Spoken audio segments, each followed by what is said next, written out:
Good evening, you guys. I'll give y'all the opportunity to start. This is very random. I just want to come on for a little while, like an hour. I always say that, right? We always go over, but I promise you it'll just be an hour. I'm just chillaxing at home.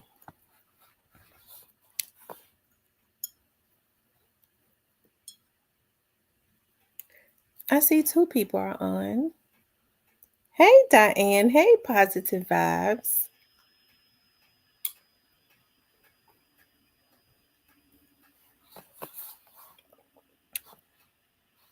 Let other people start getting the notifications.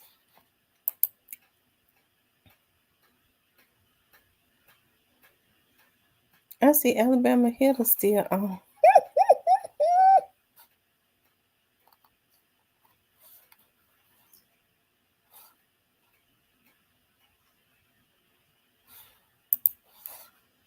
Hey, Kuwana.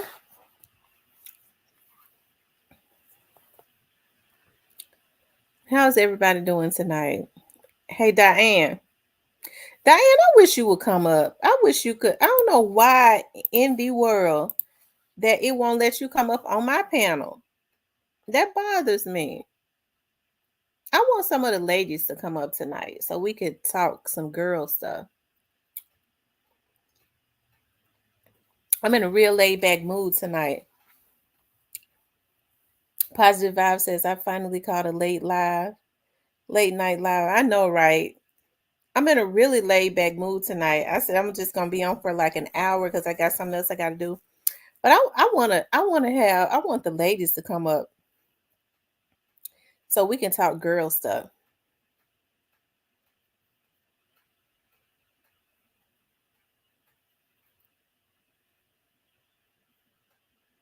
She said it won't let me come up. I've tried really hard. But if it lets you go up on other panels, it should let you come up on my panel. That's weird. That's real weird.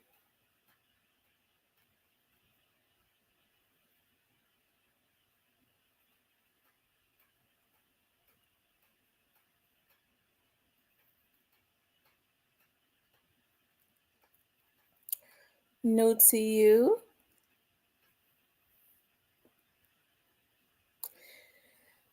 So y'all, what's been going on?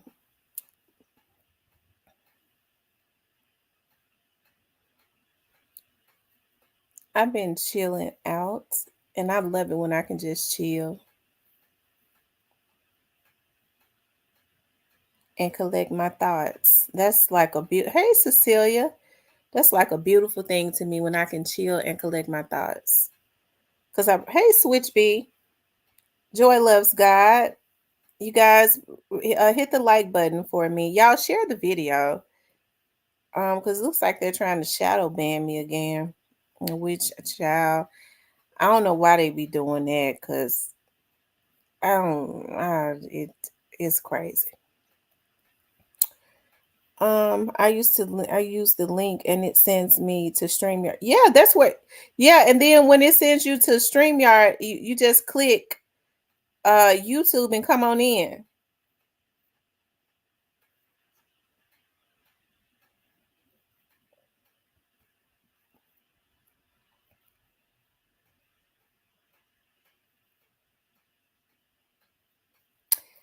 I said I wanted some of the women to come up on the panel so we could talk shit tonight. I'm in a laid back mood.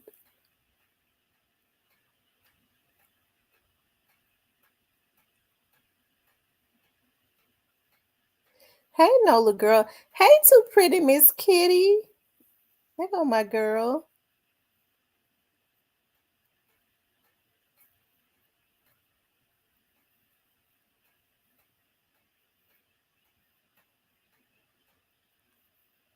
Mm-hmm.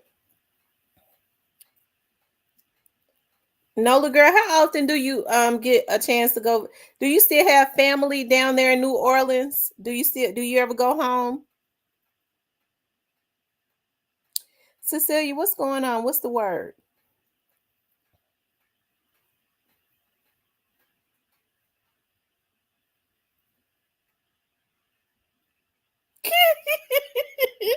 Diane, what you do last night that you got to be recuperating from? What you do last night that you have to be recuperating?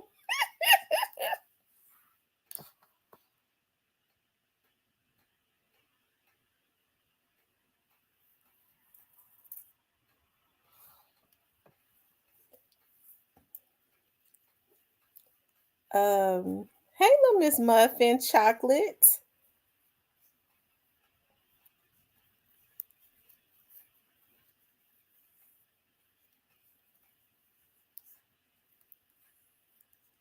Tamara, the word is let's do this. Bring all the women up on your chat to talk some mess. Right. I want to bring the women up to talk some shit tonight. I went to the YouTube folks establishment and had a good time.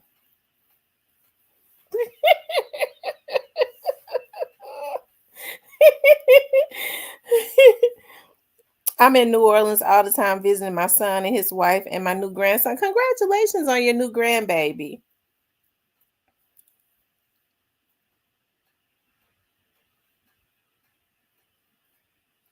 All white folks establishment. Okay. I hear you. Oh Lord, Diane, I don't know what to think about you. I get suspicious anytime you get to saying something because I think it's a code to it. Diane said she want to talk junk, talk plenty of shit tonight. It's a laid back night. I've been laid back today. I've been laid back and chill, and in a really good mood. Yeah, I cried because y'all know I normally keep my grandbaby on Tuesdays and Wednesdays, right? Child, she be with me like if I have a client or something to call and they want to if she with me, especially if they go, they want something instant, I pack her right up. She be over at the office with me and everything. And so my daughter gonna say, we all went to dinner to a Japanese restaurant the night before last. And so she was like, "Is you gonna miss Juki?" I said, no, where's she going? She's like, Monday she starts daycare. I thought about that. I got to crying. I was like, Lord, I don't want my baby to go to no daycare.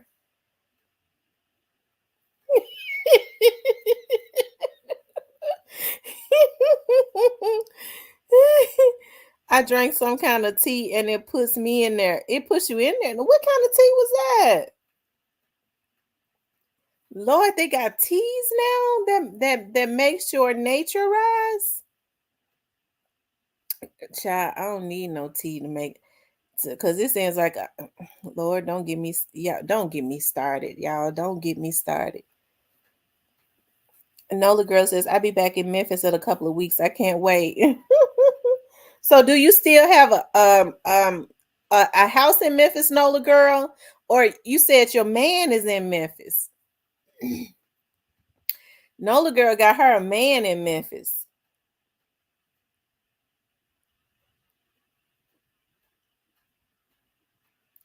It's called green tea cocktail. Okay, green tea cocktail. Tamara, you would want her to go to the daycare at least one day and give you a break.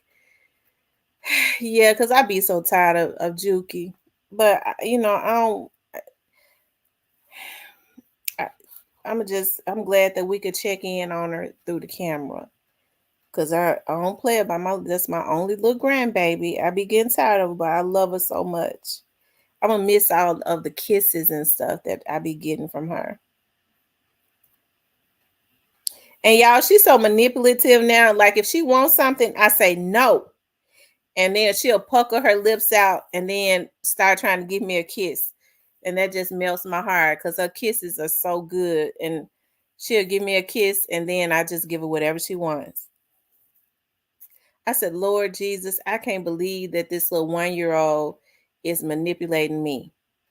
I tell her no, she give me a kiss and then I give it to her. Yes, you guys, please hit the like button.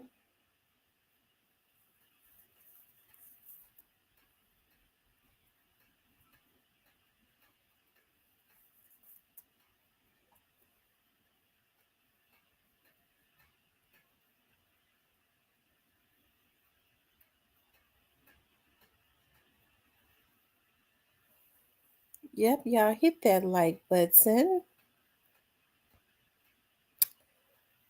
Also, Nola girl says she still has a house in Memphis. Okay.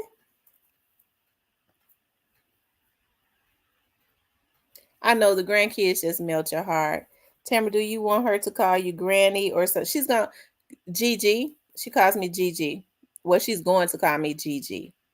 She calls her other grandmother Grandma. She'll call her grandma, call me Gigi. I love for my grandbabies to call me Granny. I be feeling special. That's what they call my mama, Granny. My girls call my mama Granny, and more than likely she's gonna call my mama Granny. Call her other grandma, Grandma. Call me Gigi.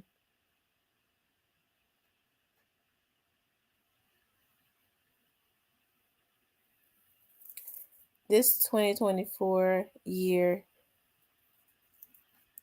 this is breakthrough blessings for new relationships in love and marriage. Oh my God, that is so awesome.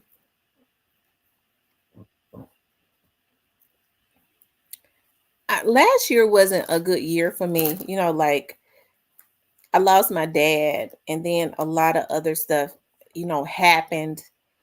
But, when I was going through it last year, other than my dad, like other stuff that happened where my eyes started to open to a lot of things, I'm happy that it did because when my dad died, I was in a place where I was just still and I was more observant, right? I've always been observant, but I think my dad passing away paralyzed me because I just never thought that. I don't know why in this world, because I know we all gotta go.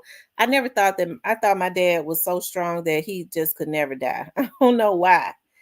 But because all God is a just God. All men must die, right? But I had the opportunity to see a lot of stuff though, and it was hurtful last year. I promise you. I think that's why my pressure and stuff was up so high because it's back down to normal. Like I think everything is getting back to normal now. It's this month marks the year. The end of the month is gonna mark a year of my dad being gone, and it's getting better because I used to cry every day. And it was like that. Like I'm very sentimental like that anyways. Like when my grandmother passed away, my mom's mom who helped to raise me, I cried every day for a year. So I think I'm getting better because um my dad was a mover and a shaker. I don't think that he would want me to be sitting up crying and not doing what is necessary, right? It just do not seem like it's been almost a year that he's been gone. Like I think about like dog, like my dad. He had been my business partner for the last 10 years. And that was another thing too. Like a lot of the stuff that I do now, I didn't have to do because my dad always, took care of it. He let me be the visionary as it relates to in a lot of stuff as far as being innovative and really a lot of like the business part of keeping things together. But the good thing about it was I knew how to do it too. But I was so used to my dad doing it. Like if everything, whatever needs to be restocked, my dad restocked it. He would bring new furniture and stuff up in there. He just did everything. So now I'm doing it because like I bought a new phone for my office. The phone had been acting up. I was thinking about it, I was like, dog, I finally bought a new phone for my office and I needed a new phone anyways for a new office phone anyways. But I was like, I had been saying it, I forget and stuff. My dad would have been taking care of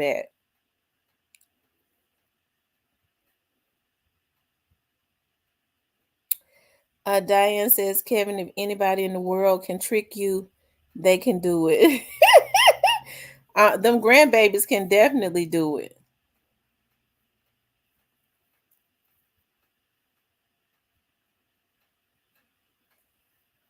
I said she gonna be a little slick one like her mama and granddaddy.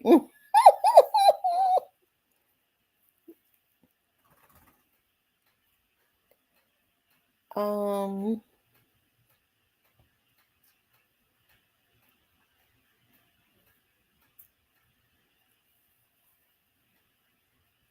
Hey Cypress.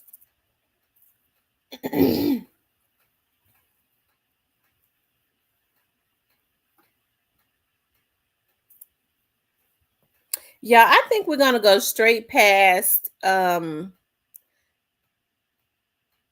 don't think we're gonna be into spring for too long. I think it's gonna like. I really believe in April it's going to be scorching hot. I think we're gonna go straight into summer because it has been so warm.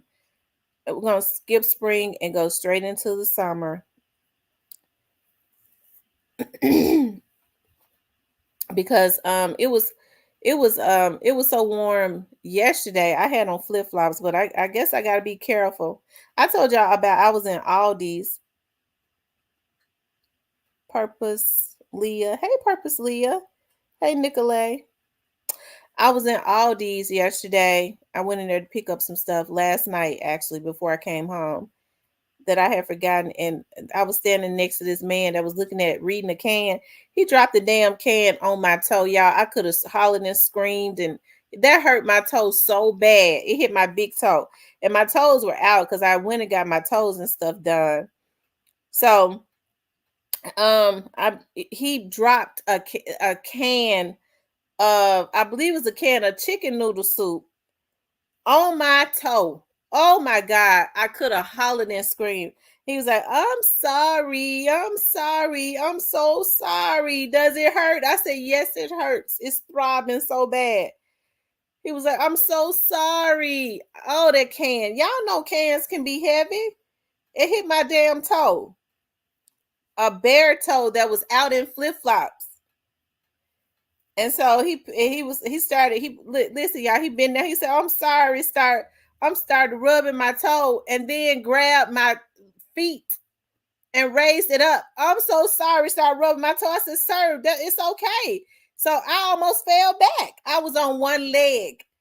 I said, I got to get out of, let me just go home. Because when I started having like bad situations happen, that's a sign that I was out too long. I needed to go home.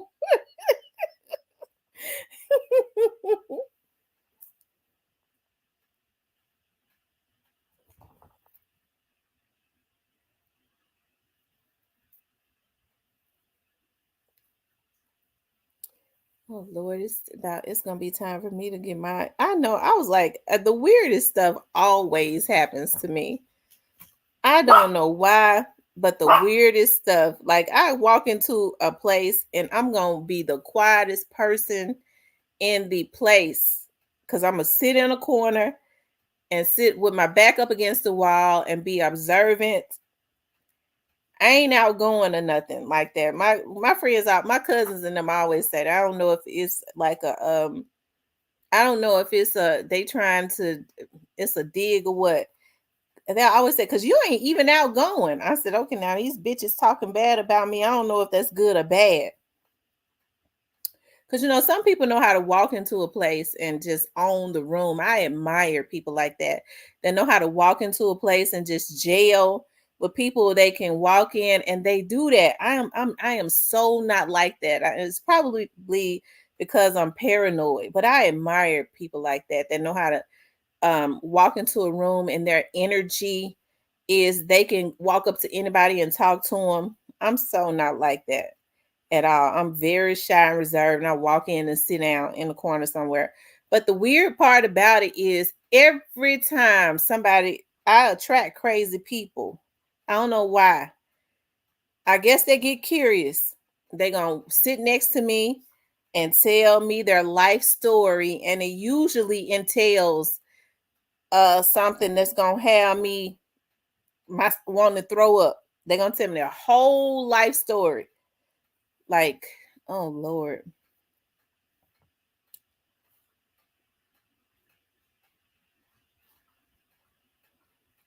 That's probably what it is, the Black Barbie. I promise to God. I'm paranoid about everybody and everything.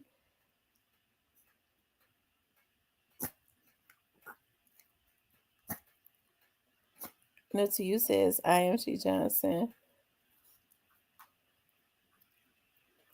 I am like I have like friends and stuff. They walk into the room, they own it. They talk to everybody.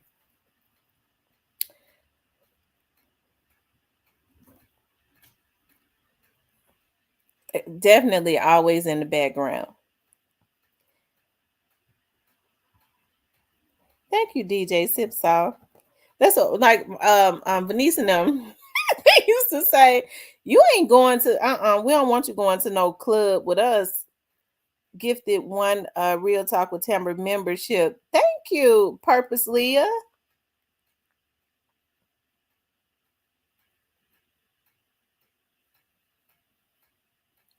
So that's the first time somebody has gifted. So how does that work? Do you gift it to like a certain person?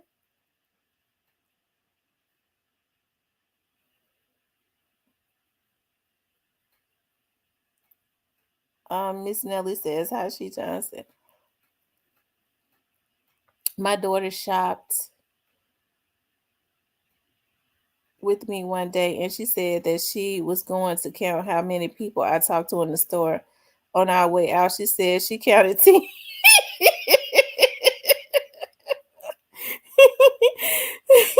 Some people like that. And then I'm gonna tell y'all something. Like my sister, whenever we go out to dinner as a family, I kid you not, it takes my little sister about 30 minutes to order. It do something to my nerves so bad. Like when we went out to, I knew she was gonna do it. Went out to the Japanese restaurant the other day. Hey, holiday tracks. I knew that when the waitress got to her, she gonna ask questions. Everything on the menu. Have you tasted this? What it tastes like? What you think it got in it? Can I substitute this for that? Can I substitute that? Now tell me that. I said, oh my God, Jesus Christ, because I was so hungry. The girl couldn't even go and put our order in until my sister ordered it. I every time we go out is with the waitress.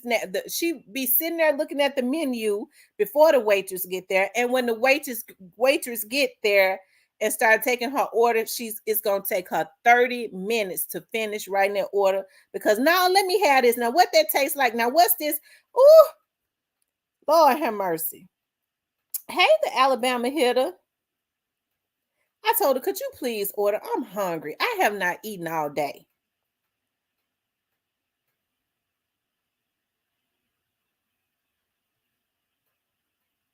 Diane says, Cypress, I know I talk too much, but I be trying to make people feel good. Plus, people like talking to me. The older people love my conversation.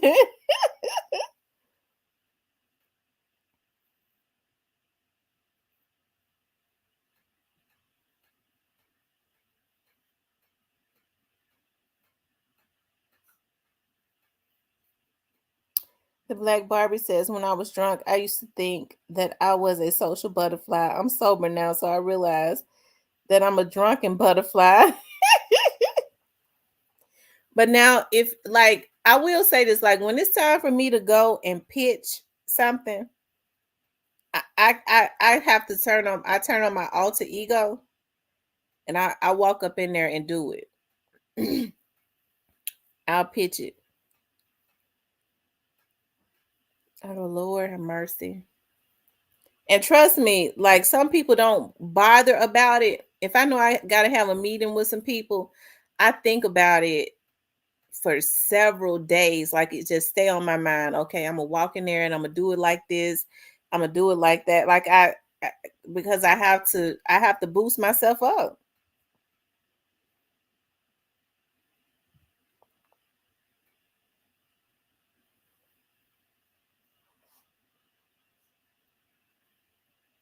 The Alabama hits. I was over there on his show today for a little while.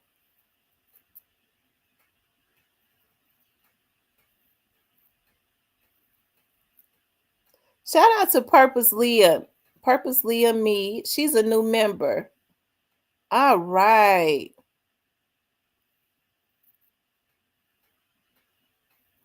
Y'all, what y'all think Cornelius is going to Monday? Cornelius.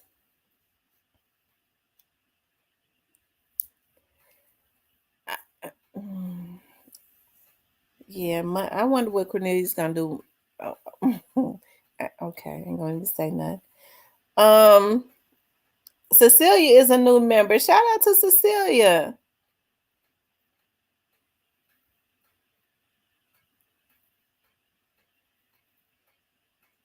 Hey, Mitch. I didn't see Mitch.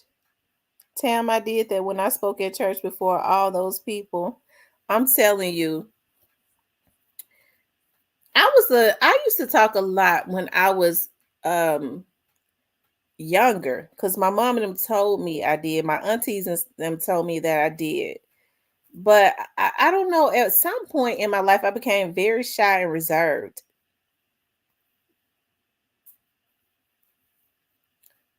Thank you for everything, Miss T.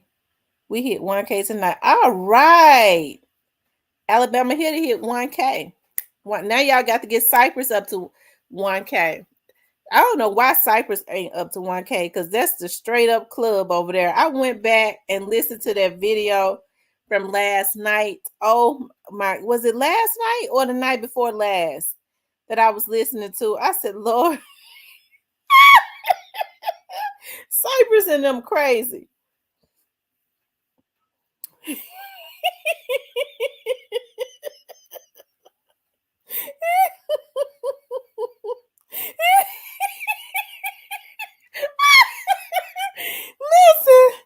Listen, Cypress be going to sleep on his live. Cypress be up at 3 o'clock in the morning. I'm gonna tell y'all something. Dima said she got on Cypress live one night at like 3 o'clock in the morning. Cypress was on the live.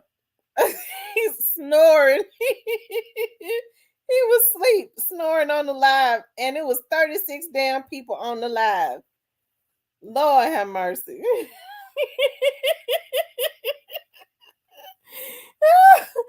Oh my God, listening to him snore. Mm-mm-mm. Oh, Cypress. Diane said Cypress be trying his best to referee, but they, they don't listen to it. No. Listen, and when Cypress realized he can't referee, he just fall on to sleep. He fall out and go to sleep. Oh my God. After Cypress get tired, he can't referee. He just falls on out and go to sleep on the live. He used to go to sleep on my live. Mm-mm-mm.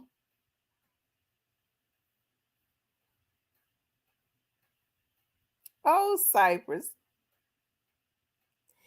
Cypress got to get up to 1,000 subscribers too, because he should have done had 1,000. I know he got the hours because he bees on live 8 and 9 hours. He falls asleep several times and wakes back up. And Magnane Mason them still be carrying the show on.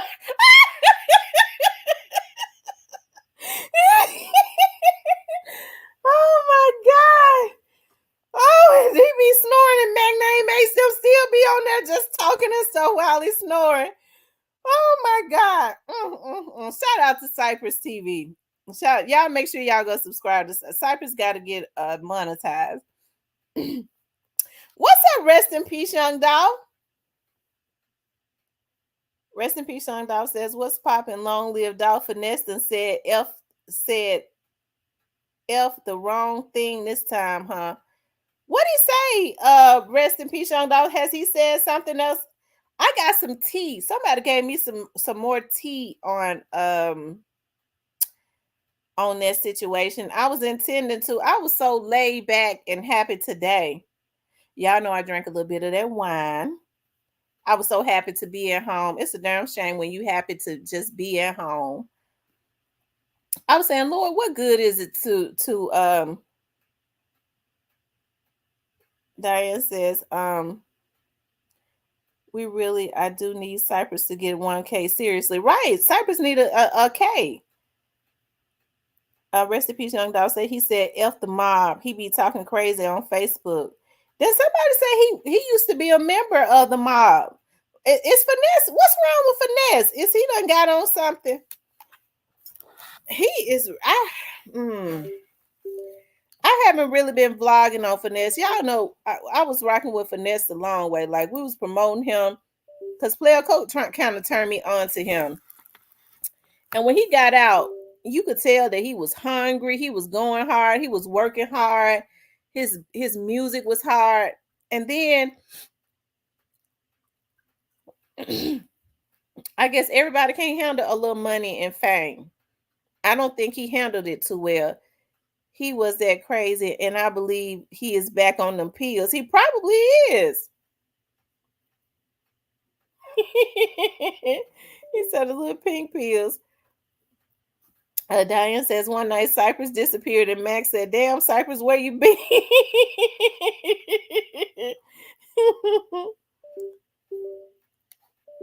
Oh.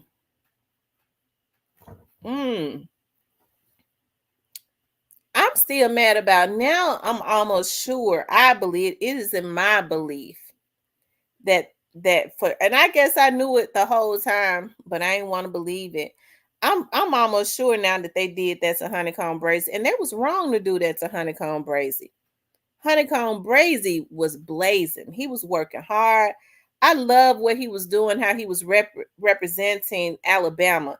I'm gonna tell you something. Like Florida is on the map. They had rappers to truly put them on the map. Definitely Louisiana, because you had New Orleans rappers and stuff just by themselves to put the whole Louisiana on the map. Then later on, you had some like Lil Boosie. Well, let me take that back. Definitely New Orleans and Boosie too, because Boosie is from out of Baton Rouge, right? And a Weeby, a Webby, or whatever his name. And then you had Hurricane Chris, because he had that big hit, Hey Baby. I think he's from out of Shreveport or somewhere. But I just feel like even though David Banner is from Jackson, Mississippi, I don't think that they pay homage to David Banner as they should. I've always been a real big fan of David Banner. He's very intelligent, he's conscious, and he's smart. He's very smart. He made a lot of popping beats, and he has some good music too. I don't think people supported David Banner as they should. But I mean, he's from out of Jackson, Mississippi. There have been a lot of rappers from out of the Mississippi area, but I don't think that they give them the respect and the props that they should. I felt the exact same way about Alabama, right? Definitely you had Memphis rappers from out of to put Tennessee on. But I like what Honeycomb Brazy was doing just in the little time that he was out. He had everybody paying Alabama, especially Mobile, but the whole Alabama some attention. It's like he was carrying that on his shoulder. And for them to do him like that, hey, that's just messed up. So they have that karma is gonna hit them because that was just wrong. Cornelius will be singing like a canary comes Monday. Girl. Ooh, child, I tell you. Diane says I stopped feeling with Finesse when he suggested that. Right, when he said that about, while these rappers taking each other out, why don't they start taking these vloggers out? I really have not vlogged on him because I was really, when they was talking about he was a rat and all of that, I was making sure that the vlogs that I did, they were all positive. I did not buy into that. I was like, Finesse is definitely repping for Memphis. His music is good. I don't know nothing about that rat stuff and don't give a damn about it. I had people coming into my chat talking about you sitting up taking up for a rat, or you speaking good of him. Y'all know that's when I was shit, my dad had just died, so I was cussing folks out like 40 going north. I was really cussing them folks asses out.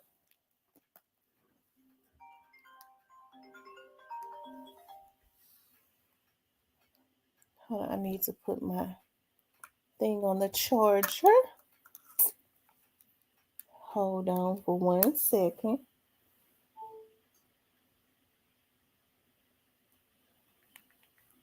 Hold on, y'all. Hold on. Cause my phones, all of my phones, I have all these phones, and then they all be about to die. Ain't that some shit? Um, mm, mm.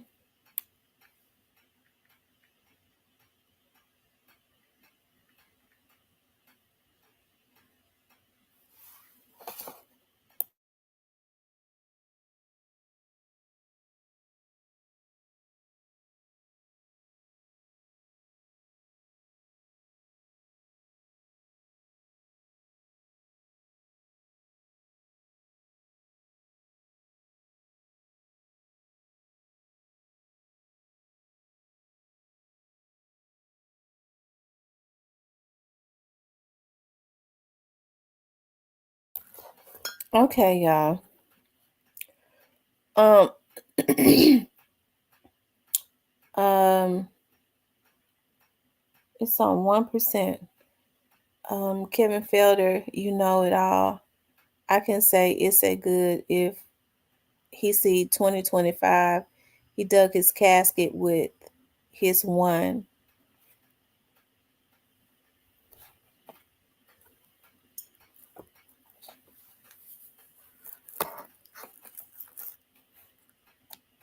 Hmm. I feel the same way. He had ops, but those monsters are a different breed. Does Finesse have an album or something coming out? Is he trying to? Cause is he trying to kick up a situation? So he could sell records. But out of all the people to mess with, why would he go mess with the barber? The barber, you could say the barber don't claim to be affiliated in any street stuff. That's just a young man that's trying to get it. So why would they go and jump the barber? To me, that's crazy.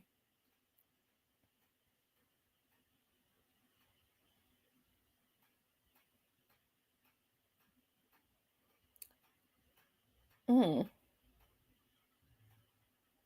So he don't get no brownie points for that. He needs to leave that young man alone.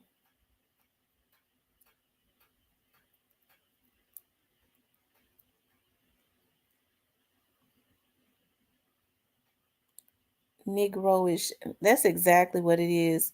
Y'all make sure y'all run the likes up for me, okay? Run the likes up. I would appreciate that so much. Hit the like button. He said the barber was talking shit though. Okay, well, if Finesse got an issue with the barber, why don't Finesse go up to the barber himself? Why he have to send goons to mess with the barber? He sent his girlfriend to mess with the barber. To me, that just don't make no damn sense. You put a woman in the middle of some stuff.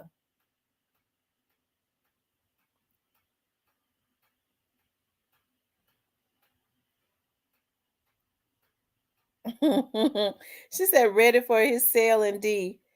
At Cypress TV, he said, F the mob, then came back and said, my mob, any mob, them put up ass niggas basically popping it, but they got back to do quick. My thing about it is that why all of a sudden he talk about them?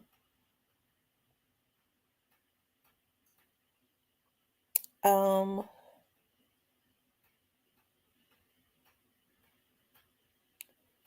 before he show was Honeycomb Quiet. Two Pretty Miss Kisses. My daughter just called. I said I'm on the phone. She said bye. Tell Auntie hi. Tell her I said hello. Before he show was Honeycomb Quiet. Yeah, they still be sending out little stuff. They be posting stuff like on Instagram. But they was wrong for what they did to Honeycomb. I have my speculations about all of that. And right, just say if that barber was lame and would have got on Sugar ass, he would have been looking crazy. And really, because them boys was fin to work with Honeycomb before he got locked up again.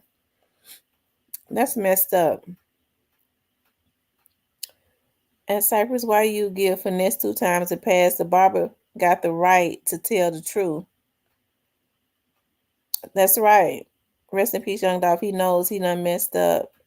Don't he? Duke scares me. He rough and tough.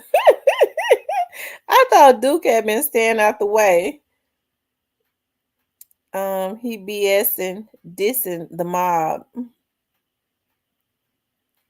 Kevin says, yeah, it's going to be a whole lot of temperature checking going on this summer. And I ain't talking about from Dave Brown.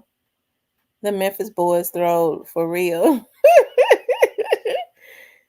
I don't know what's wrong with Finesse. He must got an album or something getting ready to come out. That's the only thing. But I'm gonna tell you something. It seems to me that as talented as Finesse is, it seems like his popularity went down. Y'all know I be wanting to try to rock with all of the rappers from Memphis, but when they wrong, they just wrong. I calls them out when they're wrong, and and that's just it. I don't like what finessing them that what I believe that they did to Honeycomb Brazy. I believe that Honeycomb Brazy was telling the truth when he initially said that finessing them did something to him. I think in order to pay for a lawyer, they made him recant that statement. And he later recanted it, and then he came back again and said that it was true. So they ain't doing him right. He just kind of being quiet now because he want to get through that situation. Is not trying to add because he see they set him up. They'll make it worse for him, and I don't want that. I hope that he's able to regain his momentum because that song he had with Birdman. I mean, I like that. I love what he was doing as a young man, just reinventing himself. It seems like to me because he got out, they had their little words or whatever, but then he started blazing his own situation. And I think that's and really kind of disassociating himself, but handling his business. I paid close attention to Honeycomb because I be loving to see the South put on anyways. Because see, I came up in the era when everybody made fun of the South, even though they was hijacking a lot of the swag from the South. Even when you like New York had their own verbiage, right? But they kind of hijacked a lot of stuff like from the down south people, like especially like from New Orleans. Nobody ever heard nobody else talk about you heard me or it's nothing like that. They came straight up out of Louisiana. They was listening to Master P and them say that now you hear Jay-Z and all of the New Yorkers and stuff talking about you heard. They got that from out of from down south, from out of Louisiana. So they would make fun of the Southern rappers, but still the swag. And so I love to see when the South rappers come from out of the South. And I forgot about Georgia, but when rappers come from up out of the South, because at one time Atlanta was becoming like the new Motown or the new Hollywood or whatever, right? And there's still a lot of good things that go on in Atlanta. It's really overly saturated now, but now it has moved more so to Memphis. And I really wish that some of the people in Memphis that have learned the business, since the focus is on Memphis, will help some of these young rappers to really seize the moment and create generational wealth. but they all looking at, they really whoring out a lot of the rappers. They're helping for outsiders to come in and sign them, and they're encouraging them to sign with certain labels, and they're getting something up under the table. So they're helping to whore the rappers out instead of teaching a lot of them the business. A bunch of damn bitches. Whew, that just came up and came out. Lord forgive me, because I be getting mad when people don't do folks right. I'm sorry, y'all. That just came up. I couldn't hold it in. Um, Cypress TV says, "A rest in peace, Young Dolph. I'm a Memphis nigga. I know what up, bruh." The one in a real way.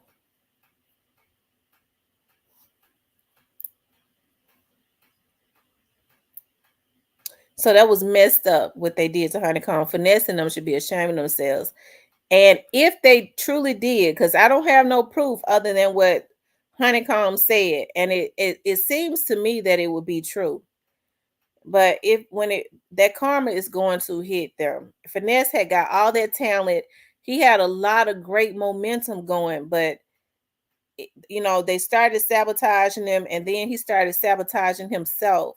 And they did that to Honeycomb Brace. They're gonna reap what they sow.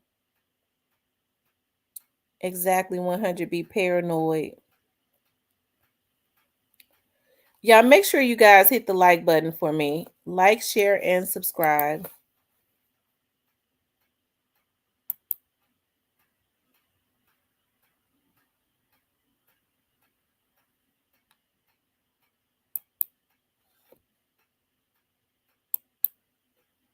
Make sure you guys like, share, and subscribe.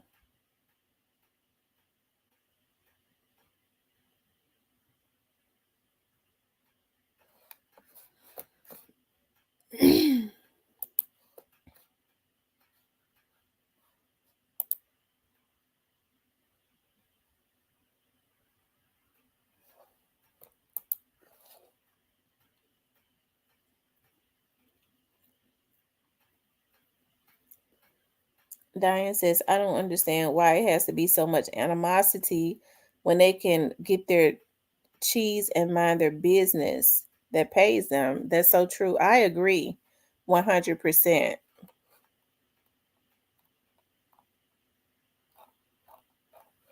So y'all, what y'all think gonna go on Monday with Cornelius? What y'all think what he get ready to go in there and do?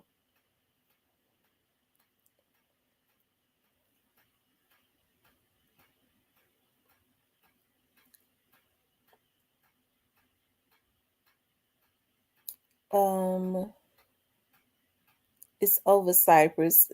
Miss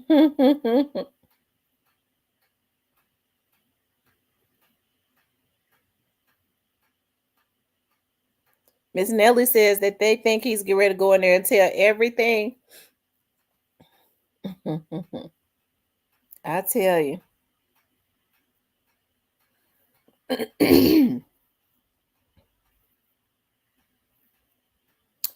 I tell you.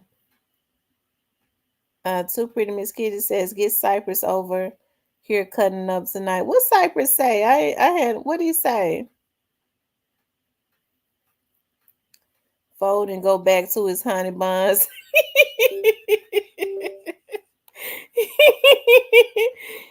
Oh, Lord have mercy.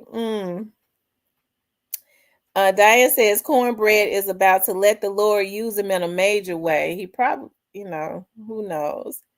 Cypress says at Diane Boys, because the nigga ain't got no money ready to die for this S. That's the problem. If Finesse ain't careful, he gonna be back in a hole. He going back to the jail.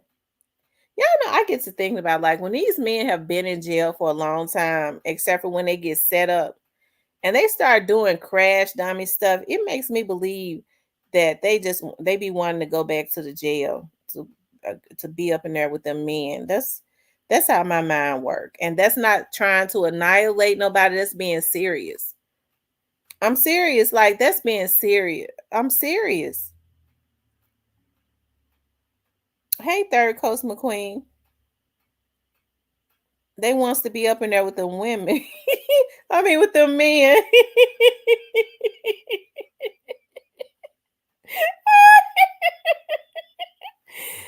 Oh my God, Cypress, Cypress.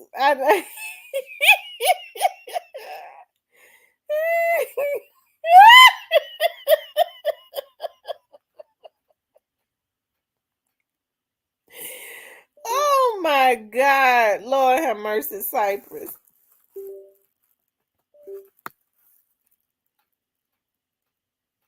They say yes, cause Brazy gonna whoop that ass.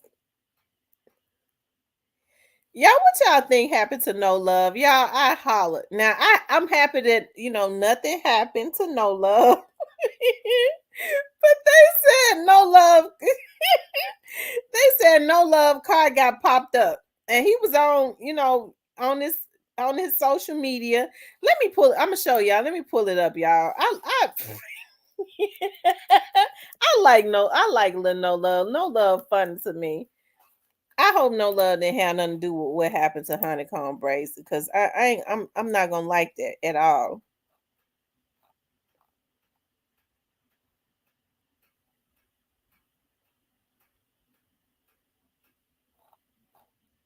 Hold on, let me see. Let me see what No Love. Um,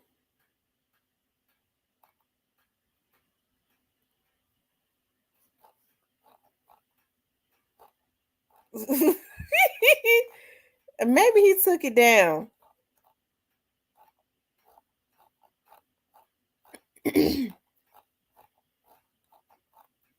Oh, here it is, right here. Polo No Love. He said. I'm gonna tell y'all what he said. Now he says, I've been through real war wounds. I guess that's wounds. These niggas just rapping and talking. I appreciate life different. I don't supposed to be here. He said no. He said hashtag scared, hashtag hard body, been through it, shit crazy, blessed, traumatized. Um, they shot up his car. Looks like yeah, I guess that's him. They shot up his car. I don't know if that's his little booty or what that's scratched up. I'm happy. You saw y'all see that happened. Let's see, that happened on March the 2nd. And it looked like somebody was popping at him and all of that. Now here's the thing right here that had me. I hate that happened to No Love. I'm glad that No Love is okay. But now this is what kind of had me tickled. They said No Love. No Love said the Mexican cartels. Now they claim No Love said the Mexican cartels was at him. Now I hollered because we already know the Mexican cartels would not have left him alive. Oh, now that's what they were saying, that No Love said the Mexican cartels tried to take him out allegedly. Okay, we already know that's a lie. I hollered when I heard that. Now that's what they say No Love is saying. I don't know. I didn't hear him say it. Kevin Felder says these old ass government.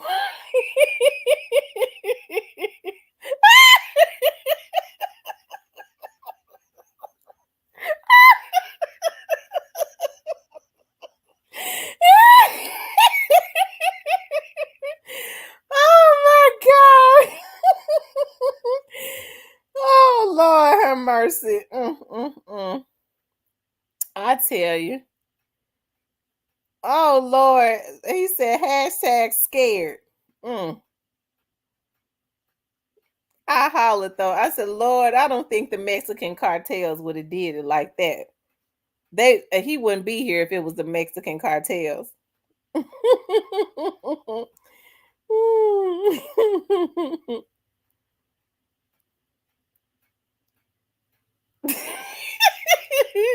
No Love funny to me. He is. He really is funny.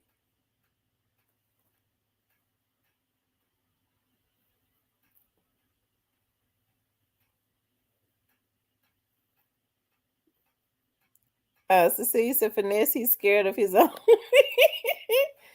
Oh Lord, I wonder why Finesse be like to send everybody out. He even sent the girl out. Rest in peace, Young Dog says, we would have knew it if it was the cartels. Boys gonna show him for real. Yeah. Yeah, he said it was they say he said it was the Mexican cartels. Oh Lord have mercy. I hollered. Mm, mm, mm.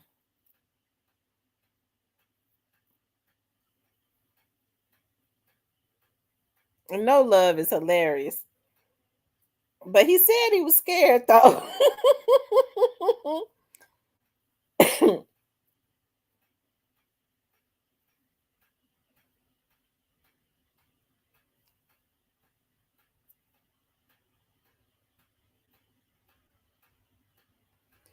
I tell you, poor no love.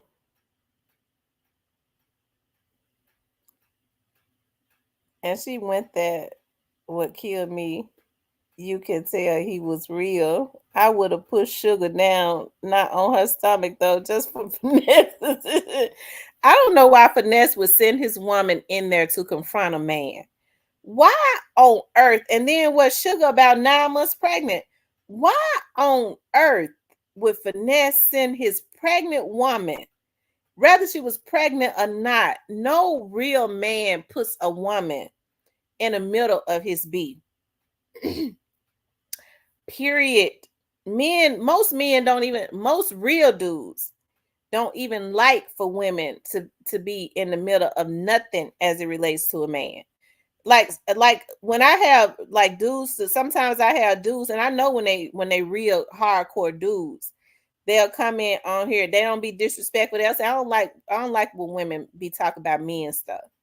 I go, that might be a real street dude right there. Cause a lot of these ones claim to be real. A bunch of damn bitches. Okay. I'm just have to go and say it like that.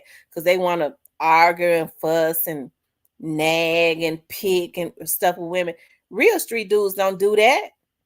If you see them on YouTube, it is because they got something else in mind. It's a segue to something else to make some real money. They got something else planned. Okay. Um, Recipe Young Dog says, "Do y'all believe he tried to send them with the guns in that type of?" Yeah, I believe it. Yeah, I believe it. If he sent that girl in there to confront, um, Joel Scott says that kind of ninja will go hide in the refrigerator. I'm telling you, y'all know I said I can't stand for no dude to be sitting up, sending women out, and just like if a guy break up in the house, he be telling his woman, "Do what he say, do, baby, so he won't mess with me." He all in the damn, he done folded up in the damn refrigerator. Mm-mm, I don't like men like that at all. And I don't really see men be getting mad because they be thinking I'm talking about all men. I understand that there are some good real dudes out there. I'm not talking about them. I'm talking about the sissies that be folding all up in the refrigerator, be sending women out to do dirt. Most men like for their women to sit pretty. Okay. They like for them to sit pretty. They like for them to be the three W's, okay? And they like for them to sit pretty, okay? They don't want them, they're not gonna put them in the midst of no stuff. A lot of men don't even like it when they girls be on the phone with their girlfriends gossiping. They'll say, baby, get off the phone.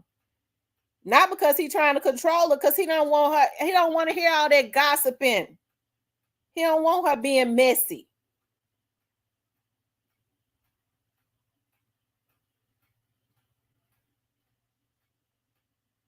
But you got too many men that are that put their women have sending their women out, baby. Here come the intruder. I told y'all, yeah, the little babies be knowing that if an intruder comes into the house to fight, the babies be fighting all up out of their pampers and stuff. They pampers and fell off. They fighting so hard, trying to protect mama and they daddy in the damn refrigerator, hiding. Can no woman respect no man like that? I can't. I don't like wimpy men. Always talking about, baby, do this. I need you to do it. I don't like for people talk about sending me out. No, I don't like that. I'm gonna tell y'all something. I one of the reasons that I love a cult figure show When I first started looking at Code Figure always said, "Follow me." Code Figure would be all he'd be all down there at the courthouse. He goes and do it for the people. He don't be sitting about it. I'm gonna give you an assignment. You go do this. You go do that. You go do that. That's sending folks out. He put himself out there. He go do the work. I love men like that. I'm gonna do this, and then this is what I want, and then I'm gonna go do it. I'm gonna show you that I'm gonna go do it, and they do it. I love stand up guys.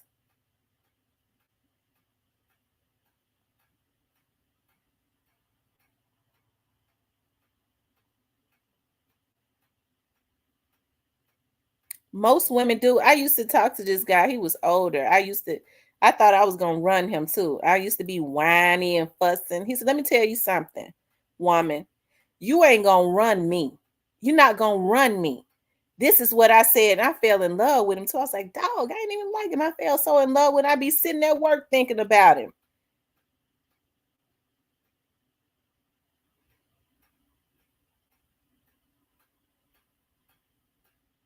I fell in line and I loved it.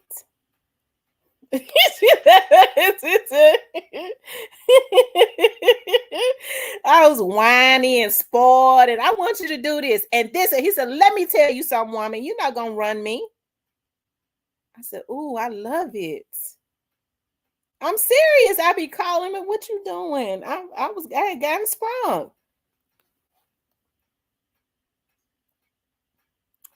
New to you says, "I have no respect for a male who hit females. Period." Me neither.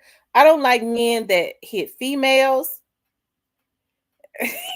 Jonas God laughing. I don't like men that hit females. I don't like men that send out females. And I don't like men that use women. They be wanting for women to give them money and stuff. I don't rock like that. I don't, because I understand. I grew up around men. I know what men are supposed to do. They're supposed to be providers and protectors. Okay, and I don't want to have to ask no man for nothing. Nothing. If he don't look at me and see that there, if he, I'm not gonna ask him for nothing. I don't want to have to.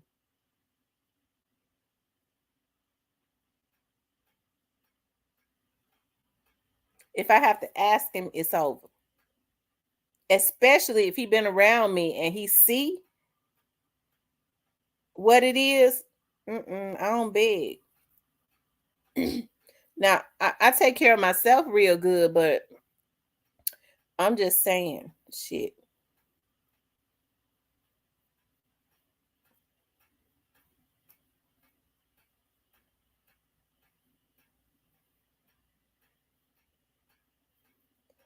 Hey, Monica.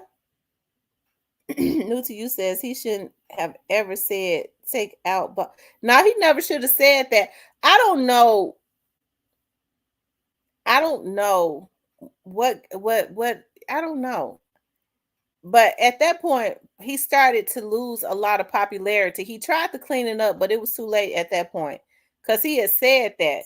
It was the vloggers that really made him big. It was. It was the vloggers. Because I'm gonna tell you something. When he first signed, and this is me, I have the same. There are a lot of other vloggers that share the same sentiment as I do, as it relates to this. Nobody trusted mob ties, so everybody was feeling like mob ties was trying to snake finesse and probably want to have him taken out or something.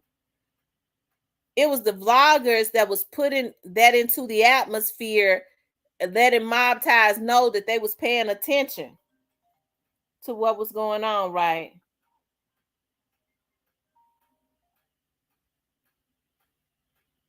That they was paying attention to what was going on. Okay.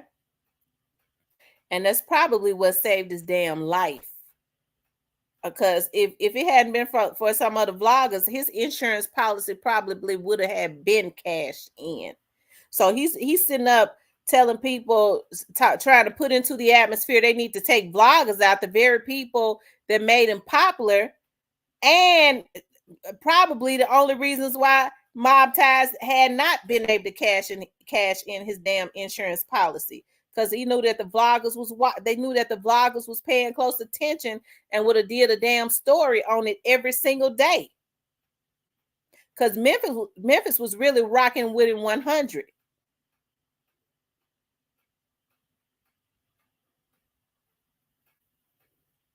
She said, "Finesse giving me stud vibes."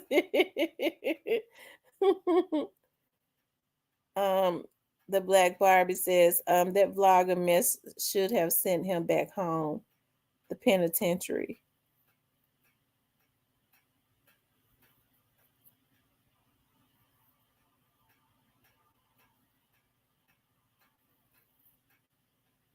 Cypress says, "I'm back, y'all. The godmother is outside tonight."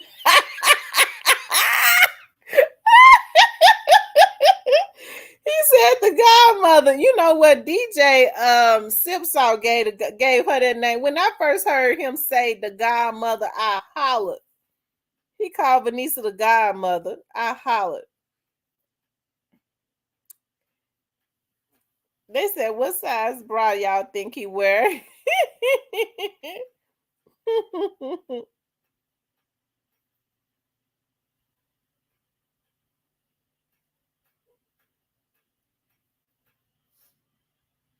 Age 42.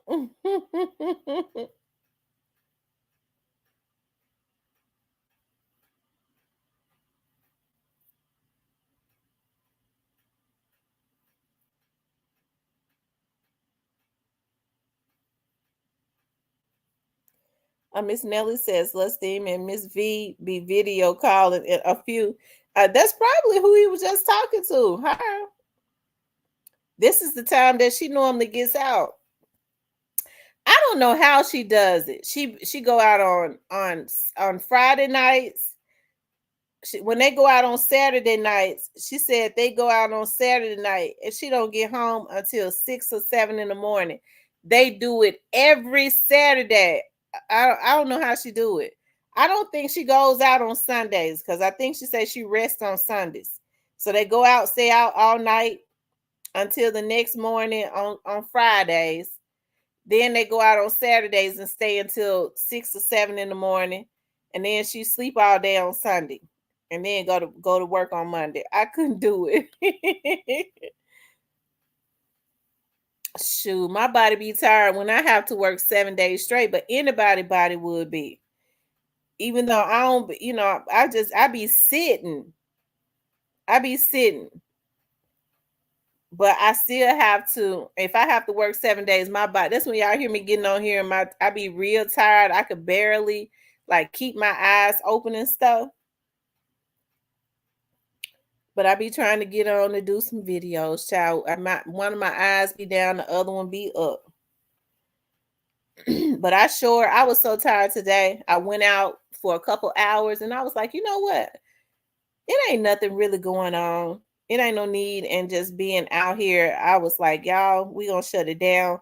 I came home and I chilled all day.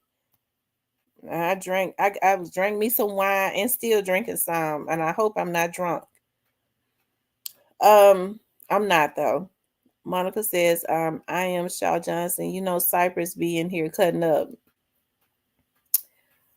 Finesse must be PMS. I wonder if Finesse is putting out an album or something and he's trying to kick up, but that's not the way you do it. Like, I mean, picking on the barber don't make him look good. It makes him look pitiful. Cypress, y'all was lit last night. You check on Mr. James today.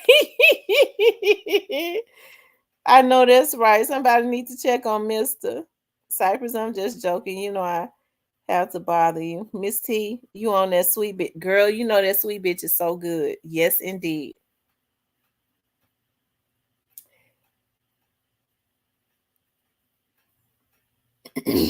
I used to do the same thing on Friday and Saturday.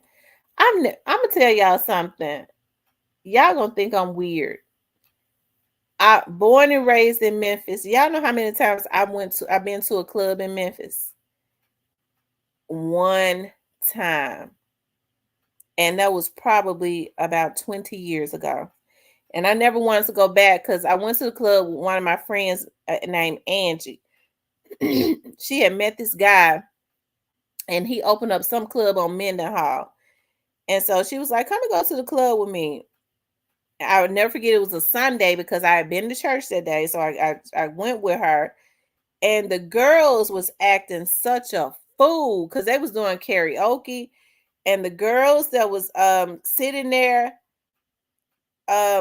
like in close proximity to us, the guys that was doing karaoke, the girls was jumping all on them and twerking, and it just was my type of setting. And it was a guy sitting directly next to us, and he kept staring. I promise to God, he kept staring at my toes. And so then he said, this is before I ever even knew about a toe fetish. That's how green I was. And he was like, I'm don't bother me. I have a toe fetish. I had on some sandals with heels. He said he had a damn toe fetish. So, hey Tanaya.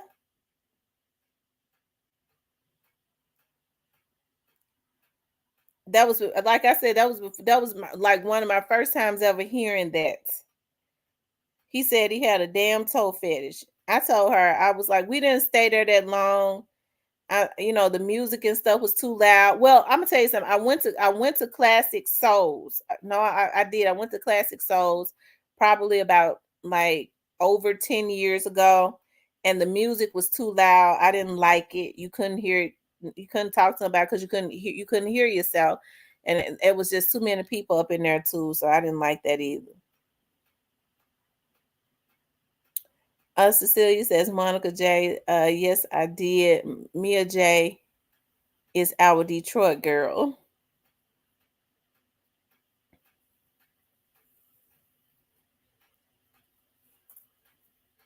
Mia J continues to impress me. Y'all have to go check it out. I think she still has it up.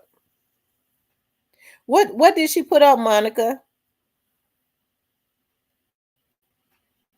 You guys, make sure y'all hit the like button for me. Like, share, and subscribe, okay? Make sure you hit the like button.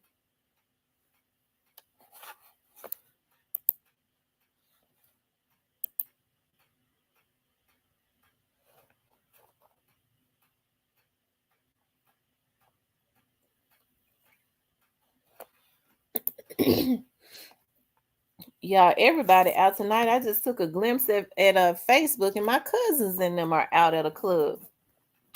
Child, they got their shades and everything on in the damn club. I don't like going to no clubs and stuff. I'd rather have little intimate get-togethers at my house with people that's mature, because I can't have everybody in my house acting a damn fool and mm-mm. But most people don't like coming to my house because they can't smoke weed. Um, they can't smoke weed. I'm allergic to smoke. They can't smoke weed outside because I don't want my neighbors to smell it. So a lot of times people don't like coming to my house. She did an Instagram live yesterday, speaking of grief and her healing process. Okay. I'm glad to see that she's back on the gram and that she's doing good. I kind of looked at her one day. She looks really good. She looks like she does. She looks really good, but she's really beautiful, anyways.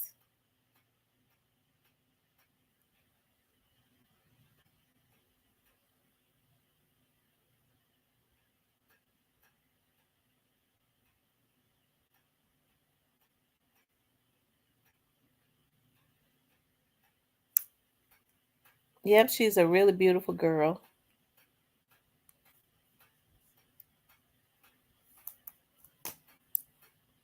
Um, Miss V will be doing video calling Lust Demon soon.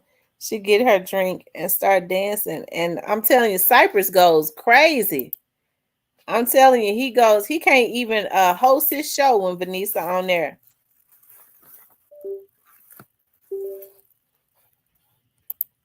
He can't much even host.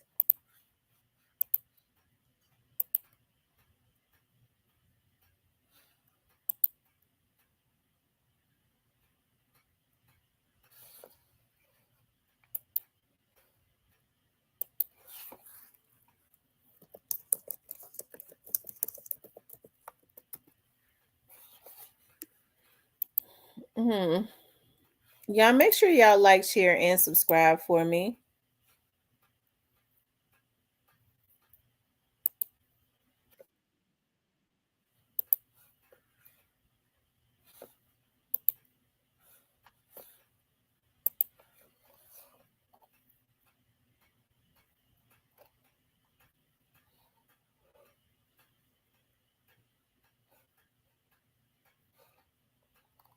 Oh wow. I wonder why Denzel Washington took that picture with Moneybag. I didn't see that. Probably because they were in LA and just in passing or something. Cecilia says, Miss Diane, she is very positive, a very beautiful person to meet as well.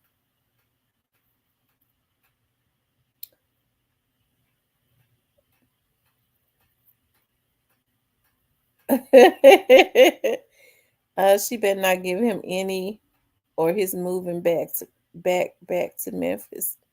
She said, yes, she is. She's a bright light. I love Mia J. I think she's so cute. She's definitely very a beautiful chocolate woman and highly intelligent. And I love the way that she protects her kids and um, does what is necessary to try to keep her vibration up high, her energy protected, as well as protect her children and keep them healthy mentally.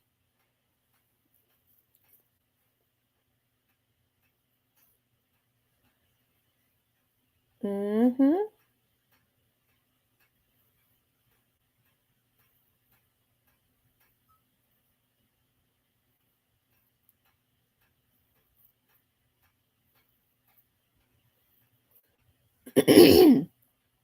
Too Pretty Miss Kitty says it's called Gay for the Stay. I tell you, it's amazing to me how some men go to jail, and when they in jail for a long period of time, they they feel like if they're messing around with other men while they are in jail, that they just jailing. I'm gonna tell y'all something, y'all. When they get out, it ain't easy to cut that off. When they get out, they be sneaking, messing with men still.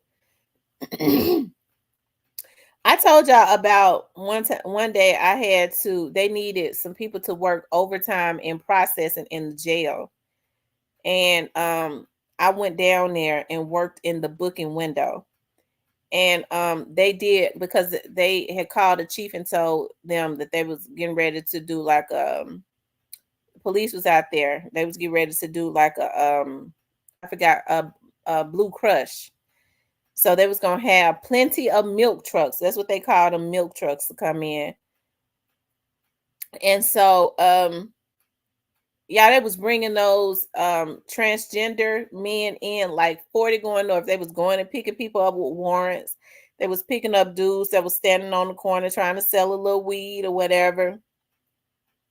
So it was full. I was in the booking window. We was booking them up, booking them in, sending them an IDFP. So I mean, they was coming in by the droves. So they started bringing in all of the transgenders. They still had their weaves on and all of that. They still had their weaves on. They still had their clothes on. And so when they get into IDFP, that's when they start having to dress out and all of that. So when I booked them, I waited before I popped that door. I said, I'm gonna book all of them because I had already all those gang members had just came in. I had just booked them and sent them over to the waiting area to processing. I said, I'm gonna wait. I'm gonna send all these transgenders. I'm gonna pop that door. I'm gonna book them and send them all in there at one time, right? The officers were mad as hell because they couldn't leave. I said, I'm gonna pop the door, send everybody in once I get everybody their booking number. And so when I popped that door, I ran to the window. There was a glass window in the booking window where you could see an IDFP where they be sitting waiting out to be housed. And once I opened that door and those transgenders started coming in, I started looking at how those men was looking at those transgenders. These were gang members and stuff. Call themselves killers and all of that. I had just popped the door. Some of them, and I'm not saying that this was good. They got up and started moving to the other side of the room, but a lot of them, when those transgenders came there, y'all, they was looking at them up and down, lusting over them, just like a man would lust over a woman. I said, "Oh my God." Like, so, like, when they got ready to release them out, I went back down there another day and worked some overtime. This time I worked in release, right? So they was, they bring them in for, they don't be in there but a day. And they release them out. And I'm gonna tell y'all what a transgender has said to me, because he wanted to put his ponytail back on, and they was like, "No, you can't put your ponytail back on. You got to wait until we let you out." He was like, "I don't want y'all to let me out." He didn't want to walk out that door with his head looking nappy, because he said he didn't know who was going to be out there, because a lot of his men, and this is what he said verbatim, a lot of his men be down there at the jail. So anyways, I told him, wait and let me take your process out picture, and you put your ponytail back on when you get out. I think he was wanting to stay in, because he said, because I could just go back up there. You could just send me on back upstairs. I can go back up there and be with my husband. They had husbands and stuff up there. And what a lot of people don't know is, when those transgenders were coming in there, and when I was booking them in, because they already had been in and out of jail, so they already, when I fingerprint them, they always got a hit. They always had an R9 number. So the first thing that it would say was "pop med alert." I said, "Ain't this some shit?"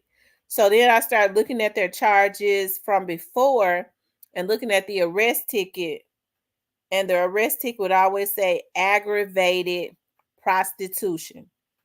Do y'all know what aggravated prostitution is? Do anybody in here know what aggravated prostitution is? I'll wait. I want to know if y'all know what aggravated prostitution is. Tambora says, at Tamara, from what I've seen, a lot of those DL dudes are short timers, 18 months and shorter, right?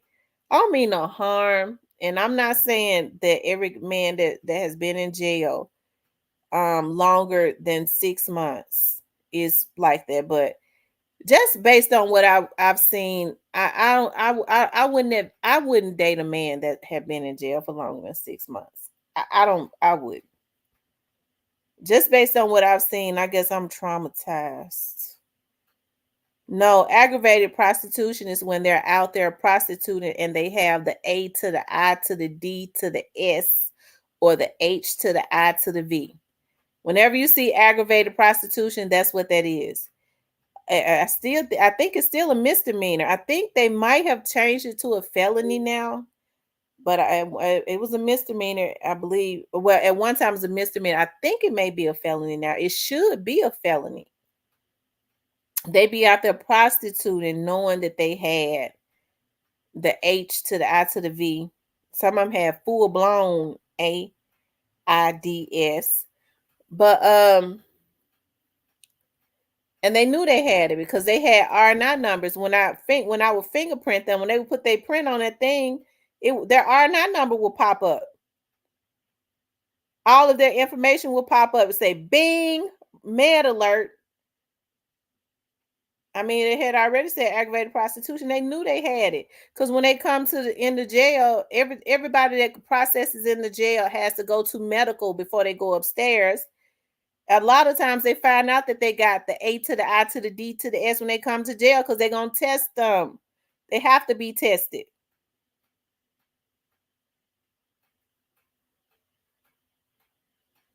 And then med alert comes up so that when they, the girls over in processing that's got to fingerprint them again, and medical, it's already in the jail system, so that they'll know their medical history is in the system.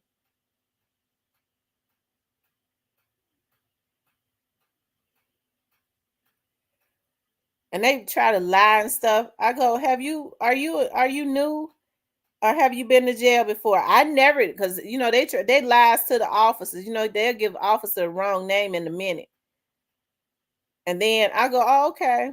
I start putting their information, but I learned though. I would go, okay, put your finger on the machine. As soon as they put their damn finger, because you have to their index finger, bing, this person's name is such and such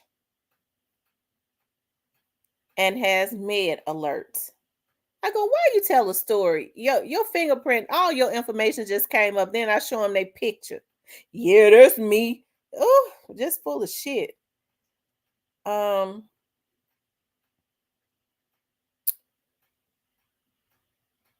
I'm telling you.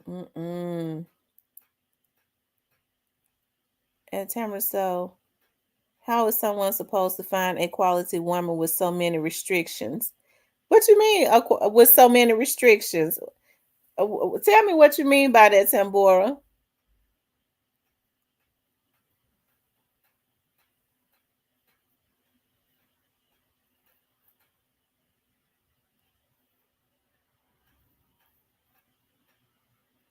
Y'all stop hating. Y'all hit the like button for me, please. I would appreciate it if you guys would hit the like button.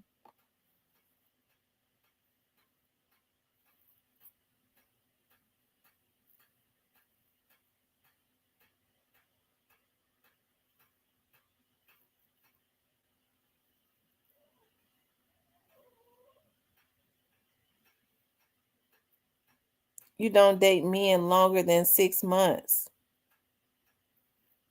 Tambora, you date men? Tambora, you date men? Tambora, are you a man or a woman?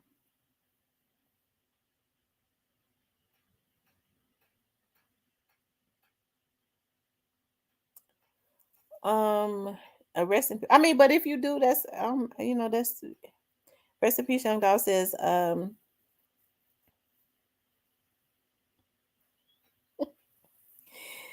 he says,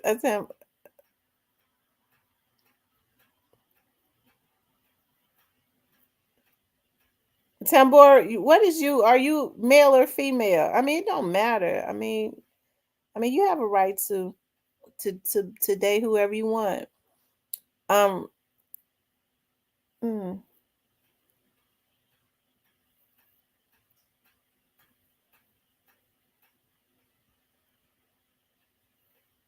I thought you said I because your thing says I date. Oh, okay. Because your post says I don't date men longer than 6 months.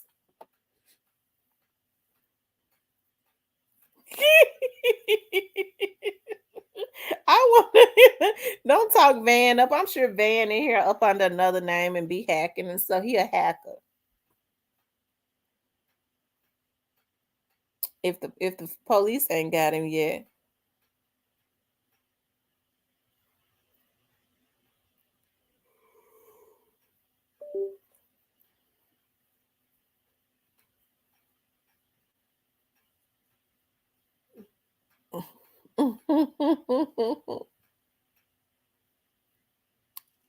Oh, you said you was no, I didn't say I didn't date men longer than 6 months. Like my relationships have always been not unless I said it wrong. I said I wouldn't date a man that's been in jail longer than 6 months. That's what I said. I wouldn't date a man that has been in jail longer than 6 months. My relationships always lasted a very long time, at least 5 years. At least 5 years. Um, she said she don't date the men in jail longer than 6 months.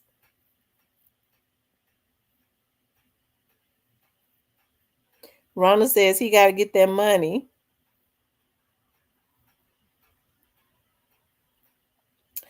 I'm trying to figure out why men would even want to stop on the corner and even buy a prostitute, knowing what they carry. But they psych themselves out now when they buying them prostitutes, and the officers be talking to them saying, "Man, you could catch something, you stopping and buying prostitutes." It's talking about, well, it's women that ain't prostitutes that's got diseases.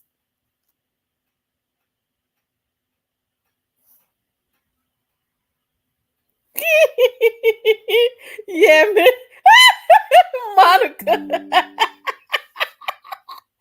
Yeah, Monica. He been to jail a whole lot of times. I'm gonna tell you something. I have not heard from him in a while. He used to call me every 6 months. He used to call me every 3, 4 to 6 months. He would always call and FaceTime, and we would talk for like 3, 4 hours. He liked to talk. He liked to FaceTime. He a real cool dude though. He's a really laid back dude, and I believe that everything that he has done in the past, he really regrets. He really regrets. I was looking at his it's a lot of he be on quite a few people they like to have him on their podcast and stuff, and he's a really good like storyteller. He knows how to hold attention. Deep down inside, that dude is a real good dude. He really is. He's a giver. We used to have real heart to heart conversations. I don't want to know what he everything he did in the past, because when I got to looking at some of them documentaries on him, I was like, "Oh Lord, have mercy! This don't even sound like the dude that I be talking, that I be talking to." It just did not. But I got to know him on another type of level. Like he's sensitive and all that. Hey, sometimes people are just the product of their environment. I hate that. I really do. But I guess when you have a reputation, maybe you're forced to try to keep that up.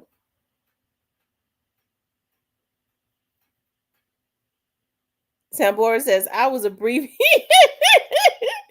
He said I was abbreviated.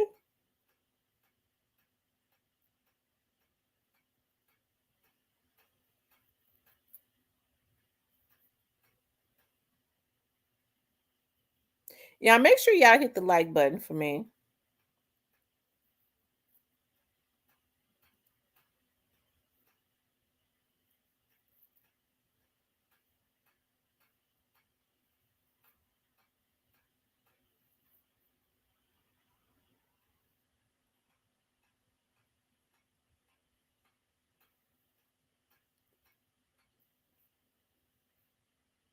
Mm. Anyways, you guys. So other than finesse 2 times, like I said, I had gotten some more tea on that situation with finesse child. Finesse, if he's trying to get a buzz because his, to because he's getting ready to drop some new music or something. That's not the way to do it. I really hate that a lot of these rappers feel like they need to be beefing in order to get um attention and stuff.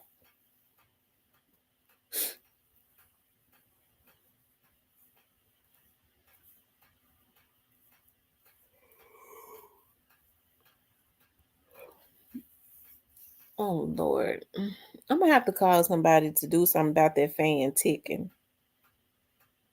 It wobbles and could be because I keep it on all day. Attention is the new drug. I'm telling you, that's exactly true. You are absolutely 100% true. Right. I mean, about that.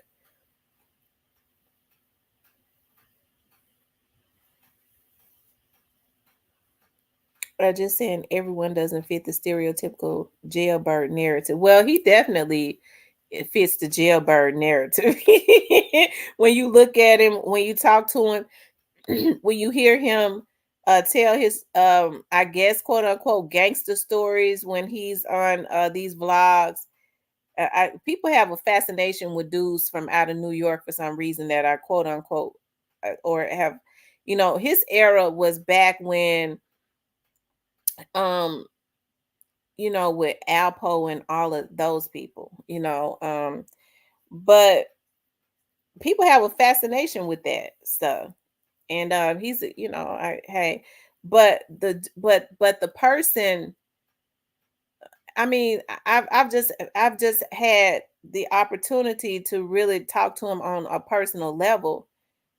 I understand that that man got a lot of hurts, and I'm not, listen, and I'm not trying to give him excuses, because I don't think he would even want no excuses. No, I'm not, because he went and paid his retribution for whatever he did. But I just understand from talking to him that he's got a heart, because he took care of all them dudes around him. He hangs out with that Beanie guy a whole lot, and Beanie Seals or whatever. I just understand that I don't know. We just had a lot of heart to heart conversations. I just hate that that happened, and he really didn't even have to go that route, because he had um he was real close to his mom. But of course he said his mother was a gangster, so I don't know. Ronald Gray says, New Yorkers had that arrogant attitude. I'm from Cali. We didn't play that. New Yorkers are real loud, and they got that Yankees accent, and they're very loud and straightforward and brash. So I love to go to New York. I do. I just like how eclectic it is. New Yorkers hate New York. And I remember, like, we was in like downtown New York, and we stopped. It was so hot, and it was like only 80 degrees. Me and my friend Melody, we stopped, and we was sitting on this bench, and there was this homeless man sitting on the bench. And we were sitting there, and we started talking to him, and like, he hated for us to walk. He was like, "Are y'all girls gonna come back? Y'all promise?" I said, "Y'all promise. We gotta go," because Melody got tired. I could have sat there and talked to him forever, because he was funny. And but he was saying that he was a veteran. That's what make me so mad about this quack that's in the White House. But see, that old man might be dead now. But he was saying that he had wanted to move. For some reason, all of the New Yorkers be wanting to move to like North Carolina. I don't know why. But he was talking about he got a veteran's check, y'all. Listen to this. He said he got a government check, but he was staying in the shelter. He was not on drugs. He did not look like he was on drugs. He was just an old man. And I said, "Why are you living in the shelter?" I remember asking him, "Why are you living in the shelter? You get a $3,000 check a month." He says, "Unfortunately, $3,000 is not enough to afford an apartment in New York. So he has to sleep at the shelter." So he said, "I was thinking about buying me moving to North Carolina." I said, "You should, because if you move to North Carolina, you $3,000 would definitely, you would be able to afford an apartment."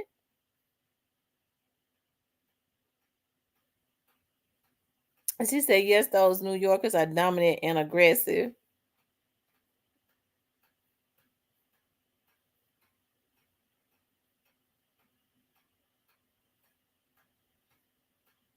Yeah, salute to the vets. And so that's what pisses me off about Sleepy Joe.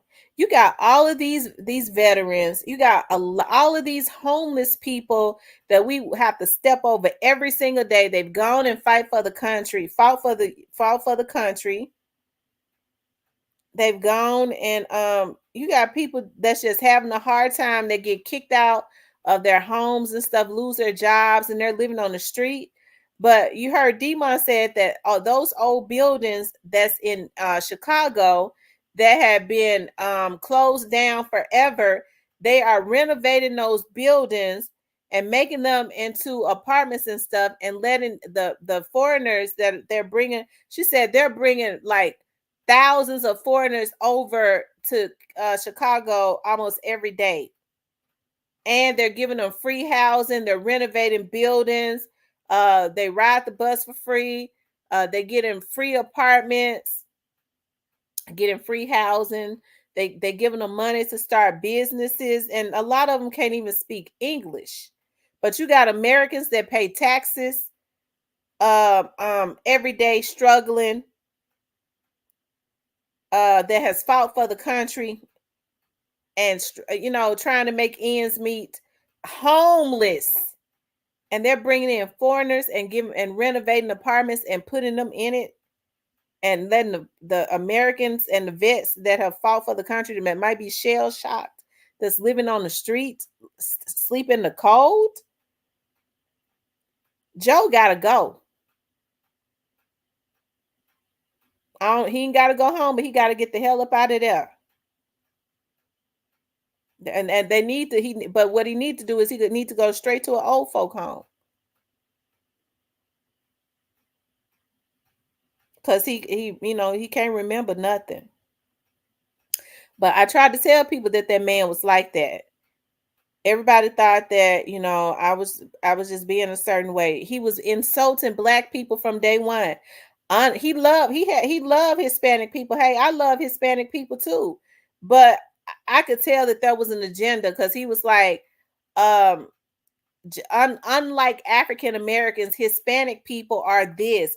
I mean, he was talking down on black people at that point. Unlike African American people, Hispanic people know how to do this, and then he would have his people to come back, and his people would come back and try to do damage control.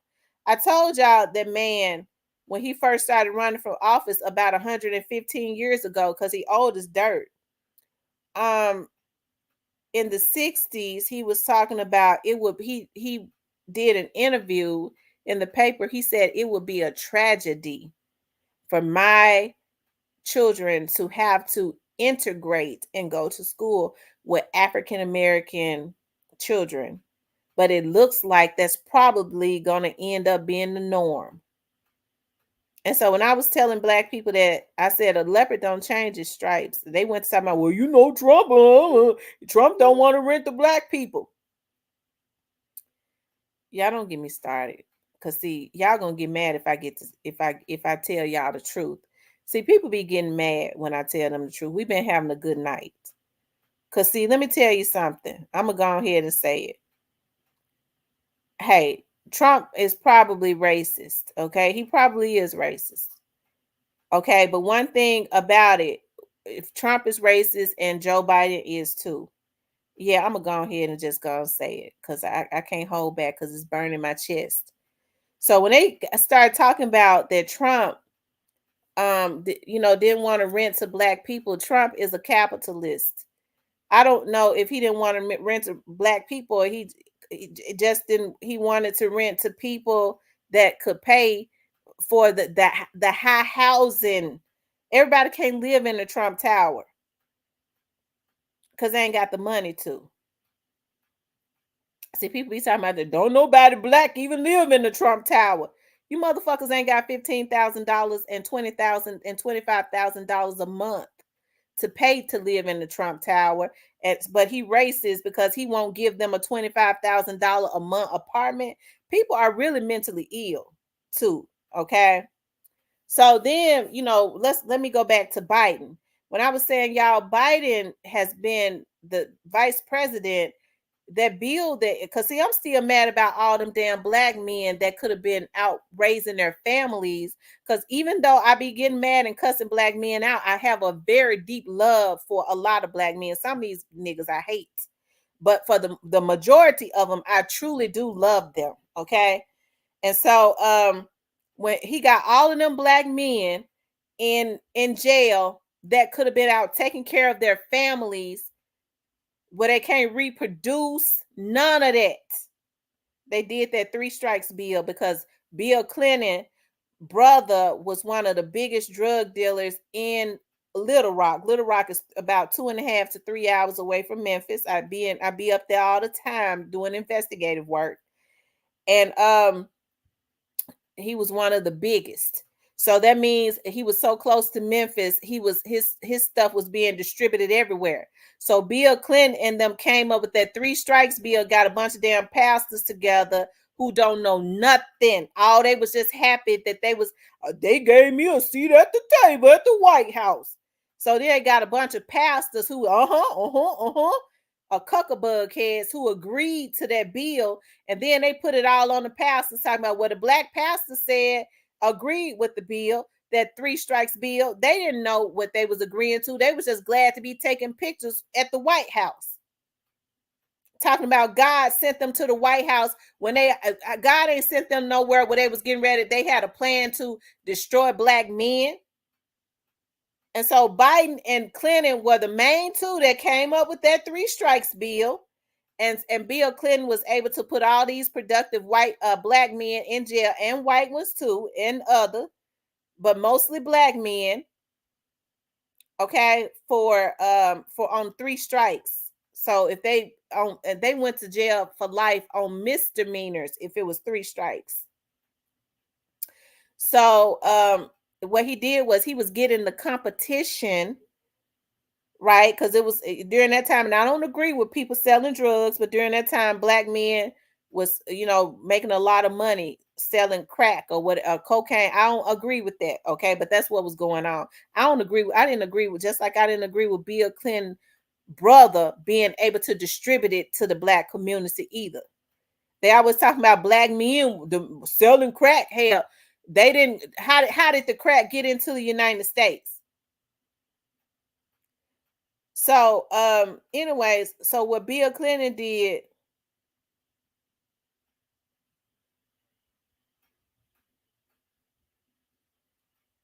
said, Zebra, what you mean? How many times do you need to get it right? What you talk about?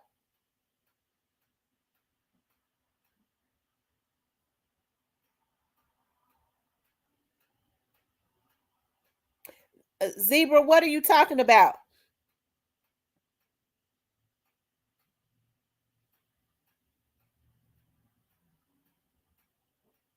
But anyways, what Bill Clinton did was he was getting his brother's competition and making sure that he put them in jail. That's what he was doing. So you got Biden. Okay, three strikes. Okay. So you got Biden,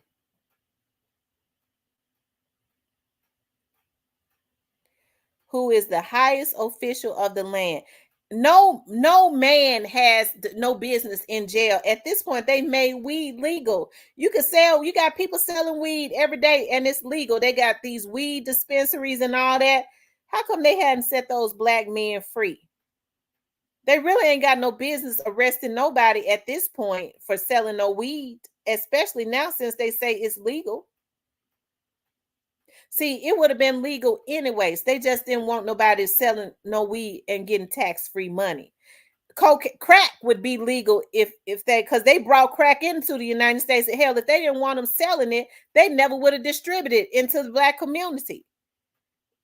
So if they was paying taxes on it, it would be free. Hell, they got crack in the form of some.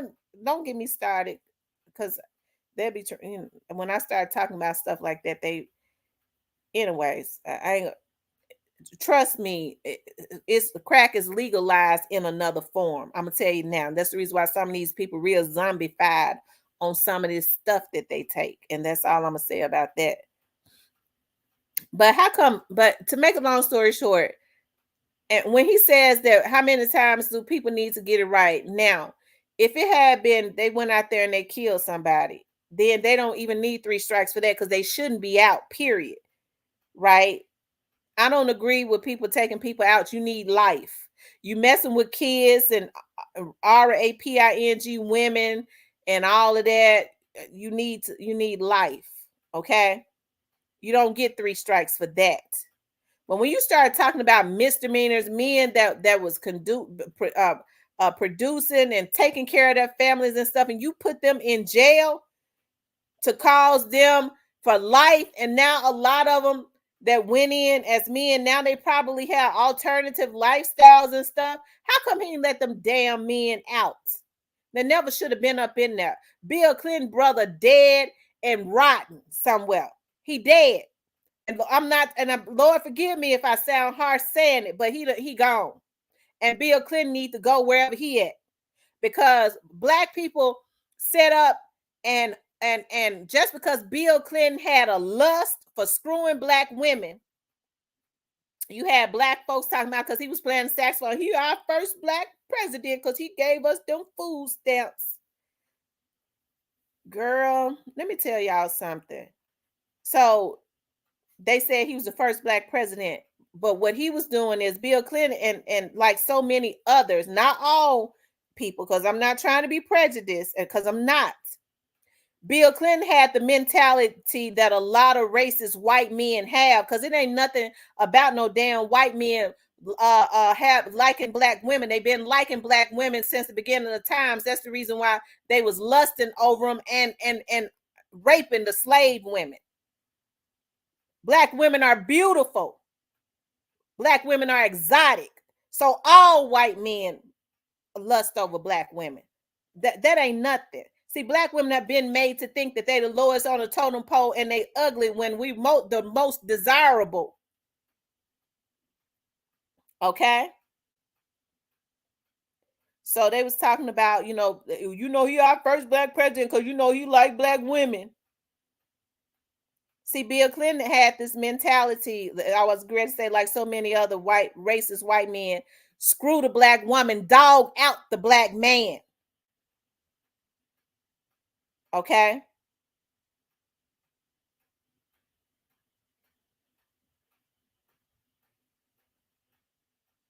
But anyways, to make a long story short, why Biden ain't let them damn men go?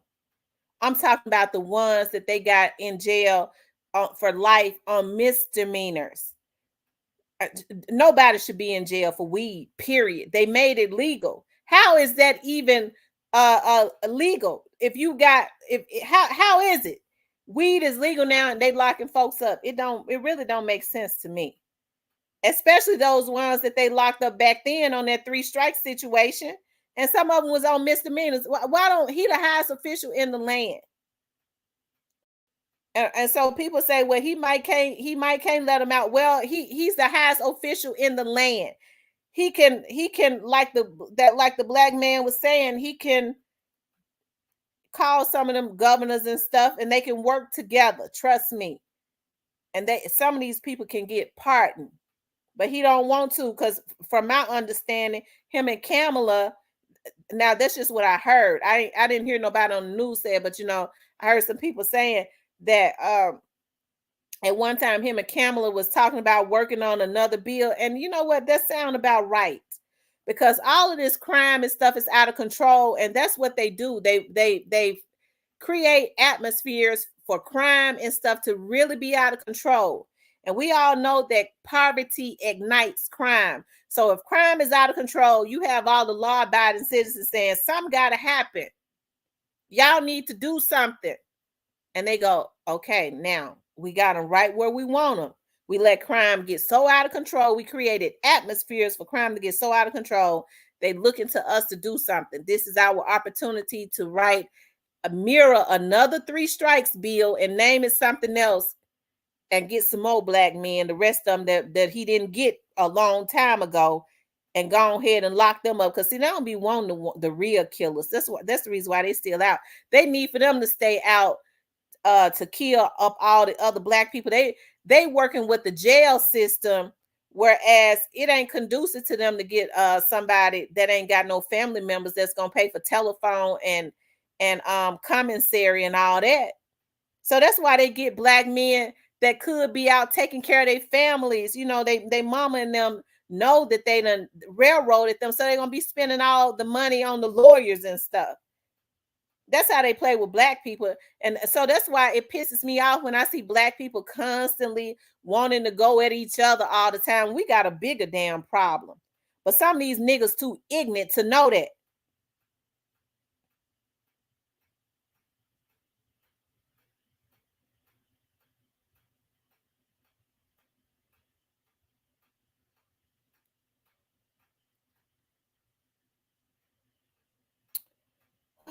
But I digress.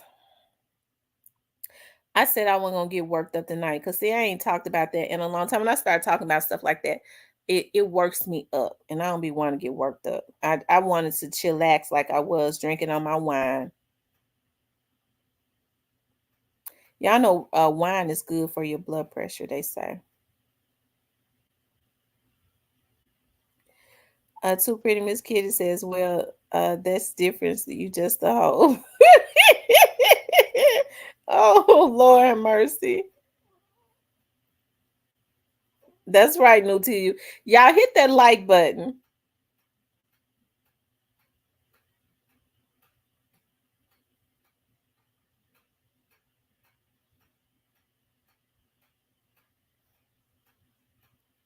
Like, share, and subscribe.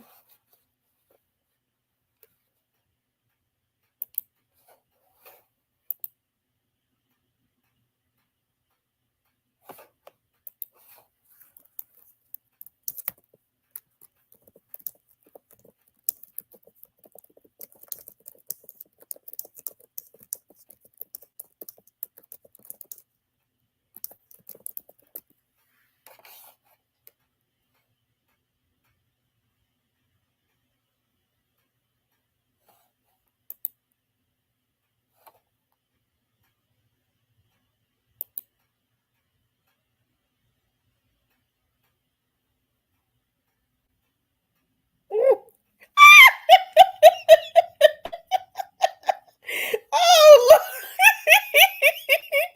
oh my God. Oh, Lord have mercy. Mm.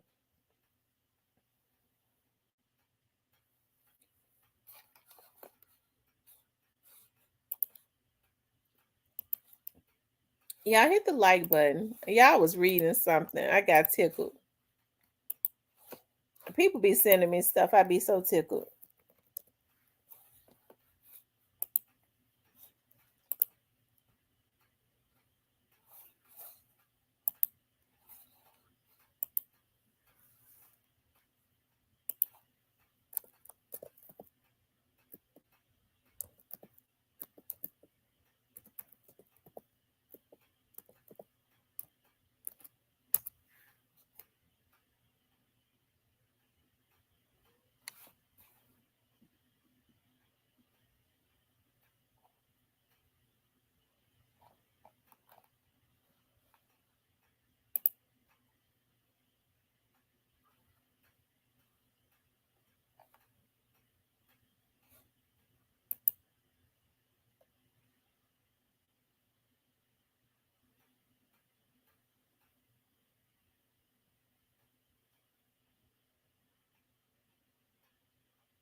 Mm.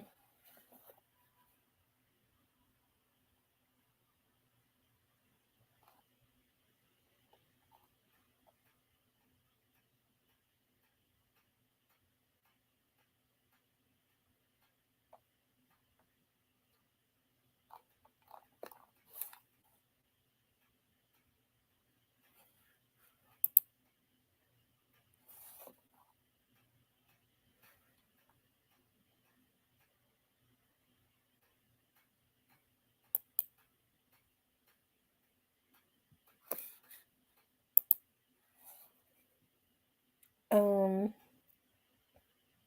you gotta ask yourself why all these powerful white people so called against Trump.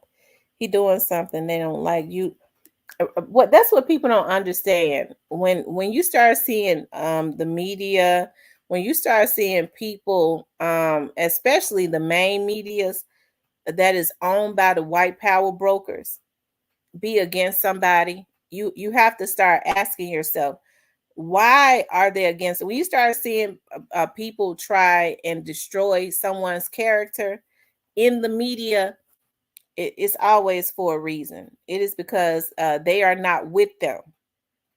There is an agenda, and that person is not with that agenda. Always remember that.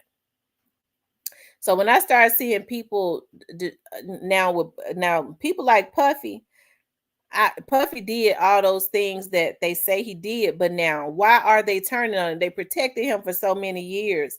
Why all of a sudden now they turn on Puffy? He's done something that they don't like.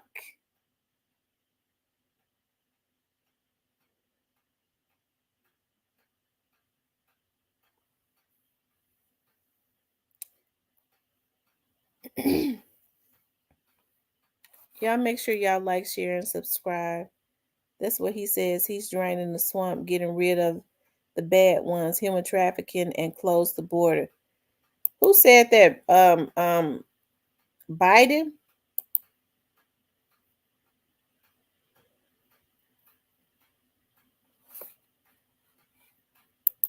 Hmm.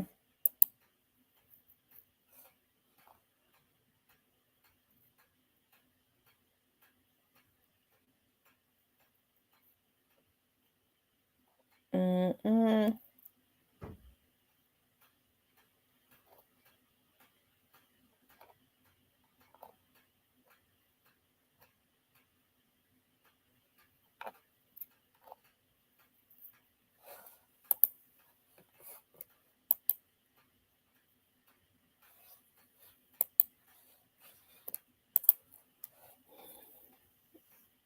Yep, those people stay on code.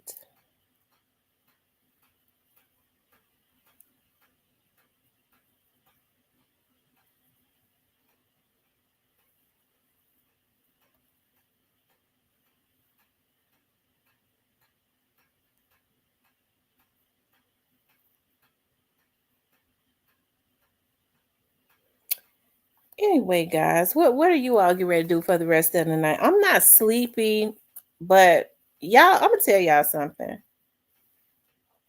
I was always taught, my grandmother did that to me, that you're not supposed to go to sleep with dirty clothes in the hamper. Yeah, I wash every day.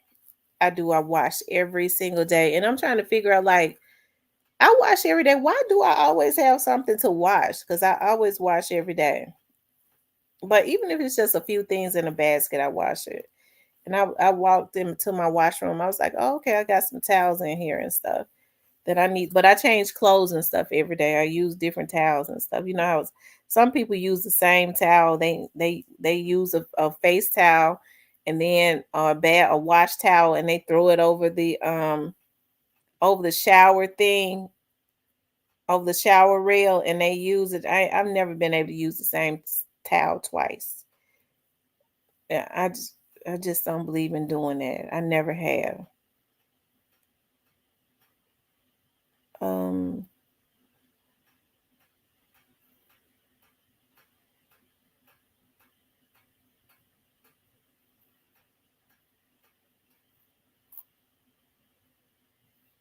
hmm.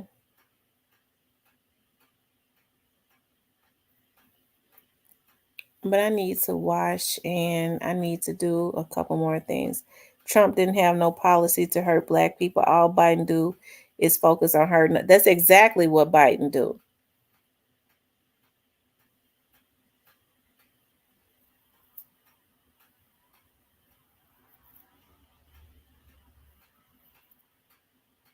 That's what he was put in there for. And I don't even think Biden is running the White House. He can't remember nothing. The only thing Biden remembers in his speech is how to insult black people. I mean, I think now he's trying to finesse black people a little bit now. So he's probably going to send out a stimulus check, to try to get black people to vote for him. But I think it would be an insult since he's brought in all these foreigners and giving them free housing, and they're living better than even some of the vets that are living out on the street, all of the homeless people in the United States. He puts foreigners priority over them, and he sends out a $500 or however much a stimulus check. It might not even be that much. Even if it is, it's an insult. So we already know, that is just to try to get you to vote for him. And so what he gonna do is he gonna run to the black preachers. That's what a lot of crooked politicians do now. When they ain't no good and they don't mean the black community any good, they use the black preachers as a vehicle into the black community. They've been able to do that for so many years, but a lot of black preachers, because you have a newer generation, um, that don't fall for a lot of the okey doke. Now, I do believe in God and all of that, I feel like kids should be raised with some type of foundation and values, but they don't. A lot of black preachers, because a lot of the older people that were like diehard Christians that believed that they had to do anything that their pastor said to get to heaven, they're dying out. And I think, God gonna make a lot of these pastors who didn't have an issue with manipulating these old church mothers who just wanted to make it into heaven, and they felt like they needed to give them their light bill money or go without. If they didn't have the money to pay their tithes. Oh, well, I got to pay my tithes. If I don't pay my tithes, I'm not gonna make it into heaven. They giving their light bill money, their food money, they're already on a fixed income.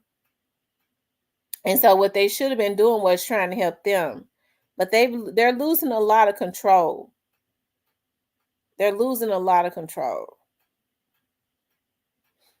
The problem is they're losing control, but it's not because our community is becoming wiser. It is because some are becoming wiser, but a great big deal, a great amount of our community is becoming just lost.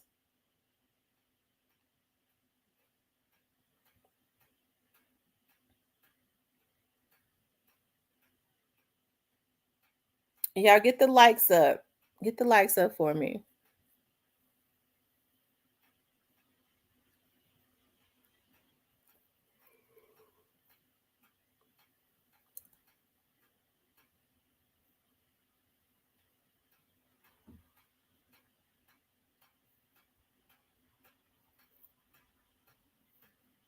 She said, but they always move to VA or Maryland just to brag about New York. I like New York. I do. I like New York a lot. I always, I always like for my birthday, like almost every year, I always wanted to go and stay in New York, and I never could stay long enough. And one time we stayed for like 5 days, and it still was not long enough. But it is so congested in New York. But I love, like I said, how eclectic it is. Like the food, restaurants are owned by like family owned restaurants. So you get authentic Italian is my favorite food. So you get authentic Italian, you get authentic like soul food is in the South. You get that authentic every day because I cook soul food myself. So nobody's soul food impresses me. But you get like authentic Cuban food and all of that. But I just like the hustle and the bustle of it. I do. I love it. How the people be out hustling and stuff. They walk real fast. I just like it a lot.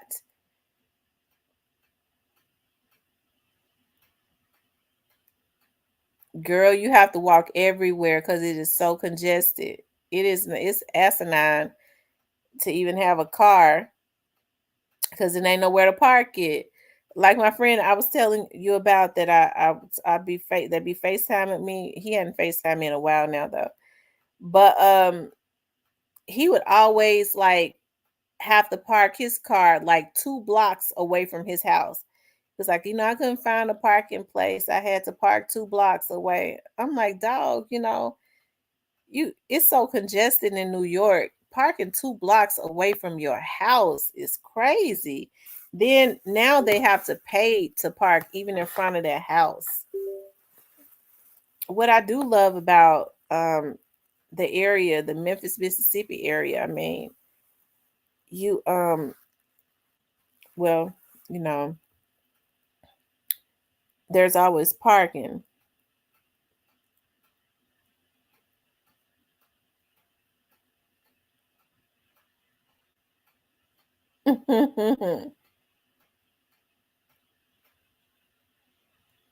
Devastating for you says I'm older now. I don't do anything fast. New York cool to visit. Don't want to live. Yeah, a lot of the New Yorkers that live there, they be like they trying to get away from New York. But I like New York. I love New York. Um we went we vacationed in Orange Alabama last year, and that's close to oh God, Florida. It's 20 minutes from Pensacola, Florida, because some of my family members has gotten hotels in Pensacola. But I loved it so much because it's a lot of money in that little city. I was like, I bet I could go down there for if I moved down there for a year, I bet I could make $1 million. It's a lot of money in that city. And I love cities where the politicians actually allocate the funds where it should go. And a lot of people are retiring and moving down there. It's around the beach and the water. I love living around the water. I don't know if I would ever want to leave my area though.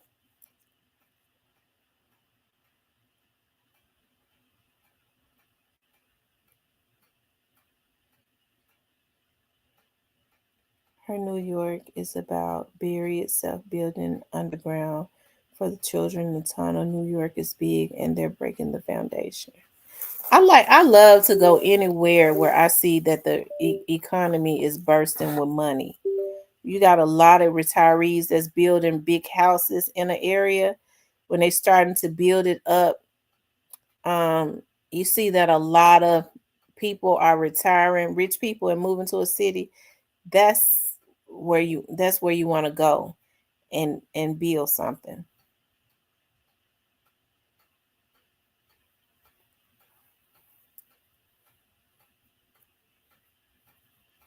I'd rather slow walkers than hard foot walkers like my 3-year-old granddaughter.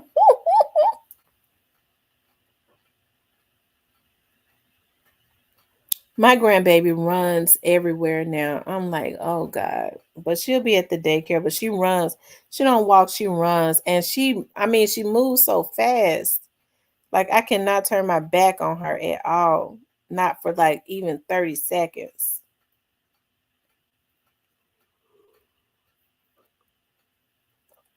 I like to keep candles and stuff lit on my table and stuff. When she's here, I can't do that because she'll yank it off real quick. She be yanking at everything.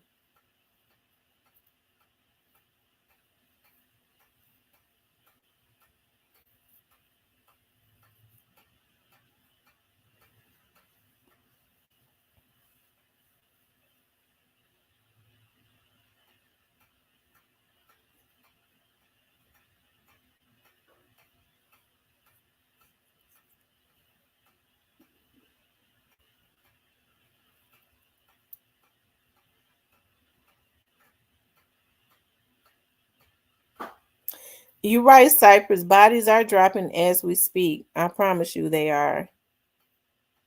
And I don't understand why so many bodies are dropping. What's really going on? I'm trying to understand why people have lost their minds.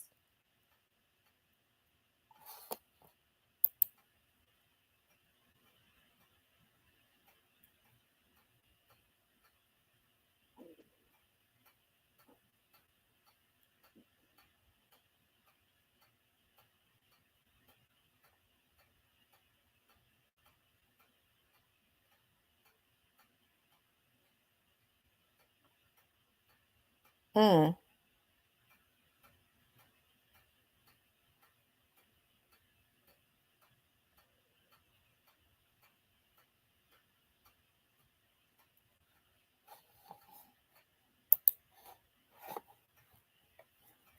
My sister walk hard. You know what? When I walk with like a um my mama says like a I was a majorette from the time I was in junior high school all the way up. So my mama said when I walk, I still walk like I'm marching to a beat of a drum.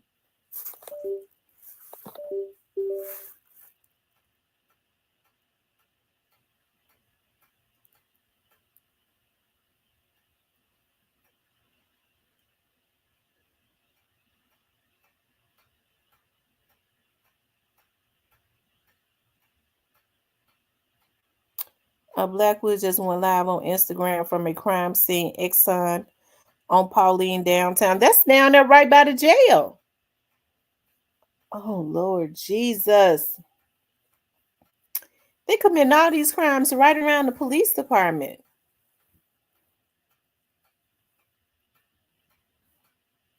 Yes, they do. Jesus, Martha, and Mary. I promise you.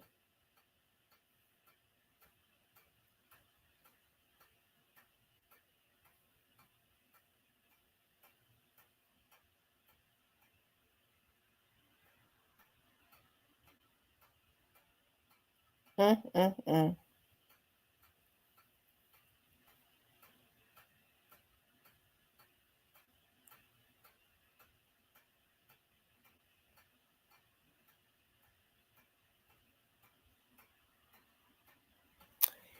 Anyways, guys, I'm gonna get off. I'm getting ready to get off because I need to do some things before, because y'all know that wine get me real relaxed, and I gotta put some clothes. I gotta put these little clothes in the washer, and I need to fold some clothes and ceasefire over. Girl, I don't even think that ceasefire with those gangs even worked at all. And then I'm gonna chill for the rest of the night because I'm not sleepy at all. I just know if I sit here too much longer, I'm gonna get sleepy. And then I'm gonna want to get off here and just get in the bed when I can. I need to do that, and then I'm gonna sit here for the rest of the night and look at TV, look at movies. Maybe I'll put it on Shaka Zulu. Y'all know Shaka Zulu is like fun. One, did I tell y'all Shaka Zulu was one of my favorite movies ever since I was a little girl? I had a crush on Shaka Zulu, the man that plays Shaka. I've been looking for the book on I've read some stories and stuff about King Shaka, but I had a I want to read, like, get really close to um the real story, because they said that they ended up killing Shaka Zulu because his brothers killed him because he was starving everybody. When his mother had died, he wanted everybody to mourn with him.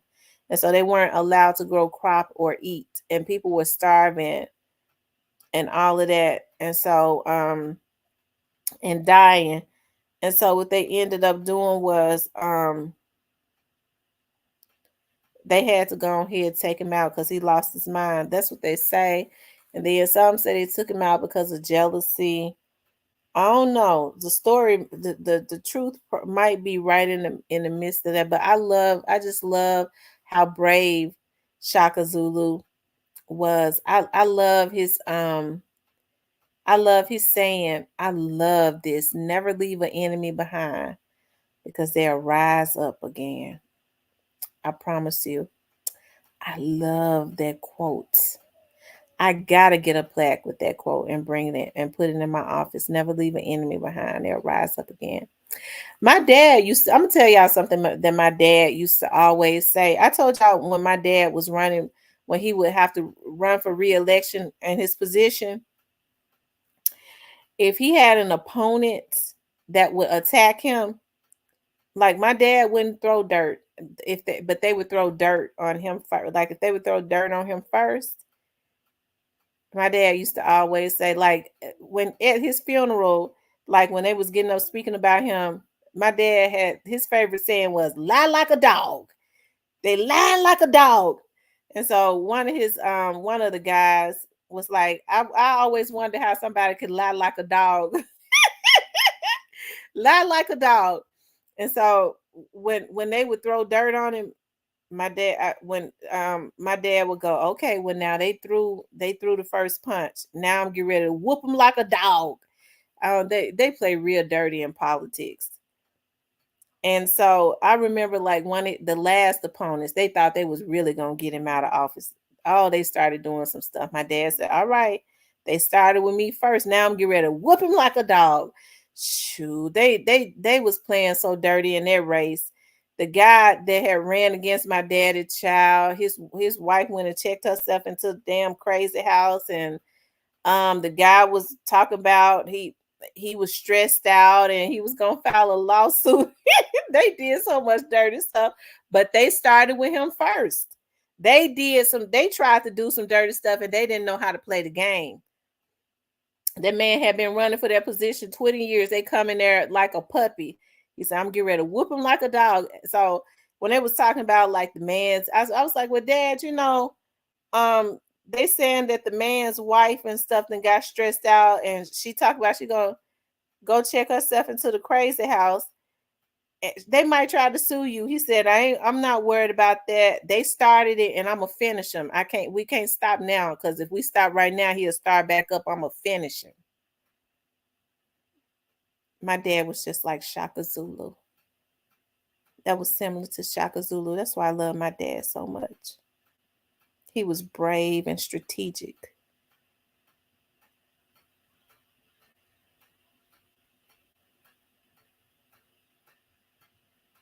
I miss him too. We used to talk 3 times a day. So I used to be like, oh Lord, my dad called me. Every time I saw him calling me, like he would call all my phones. Every time I saw him calling me, I would be like, oh Lord, now what? My dad got an assignment for me. Especially when he went ahead and retired. I mean, he always had a assignment for me. But I sure miss it now though.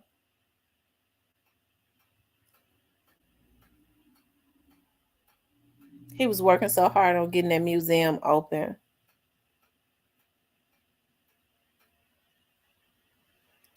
But he had given himself 3 years. He said, I'm gonna work with you all. I'm gonna get the museum open and work with y'all for 3 more years. I had no idea what he was talking about. He said, then I'm gonna go ahead and move on off the scene.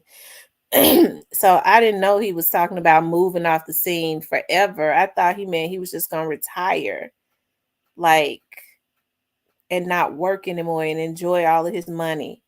I think the thing that really bothers me so much is that my dad had worked all those years, like he had fought for the people, and it hurts me.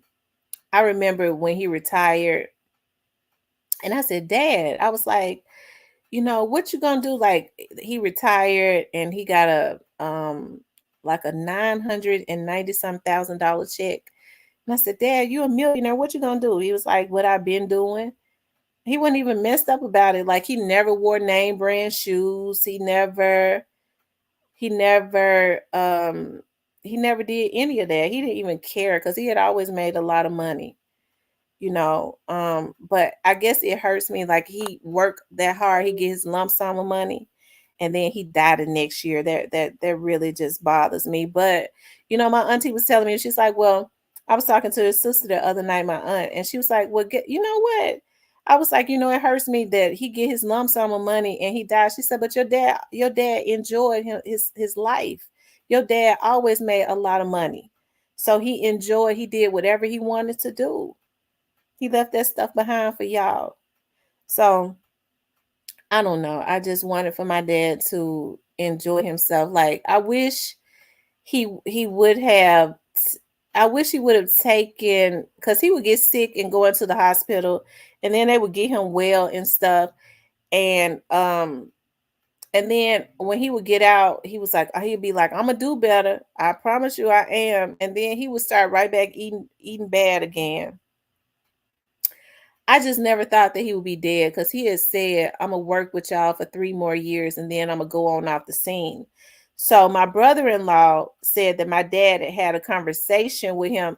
And I think about it now. I think my dad was trying to tell me how sick he was because he never talked about his health. He was always secretive. You never would know because he was going so much. And so, like one day he was saying to me, he was on the phone, he was like, I went to the doctor. He never talked to me about that. And he said, they saying my kidney is working at 30%. I was like, really? I said, well, if when you start eating right, Dad, that'll go back up. That percentage will go back up. He was like, yeah, I wish I had just listened to him. Cause I guess I was more like my dad. I moved around. I moved around a whole lot. I wish I had just been quiet and let him tell me. I would have known more. And but anyways, my brother-in-law said my dad had came to him and said to him, I'm not gonna be around much longer. I wish I had known, that. But maybe he felt more comfortable with saying that to a man. But anyways, I had no idea, and it was less than 3 years that he was talking about he wouldn't be here anymore in 3 years because he sure said, I'm gonna work to get this museum open. I'm gonna work with you girls for 3 more years, and then I'm gonna move on off the scene. Wow.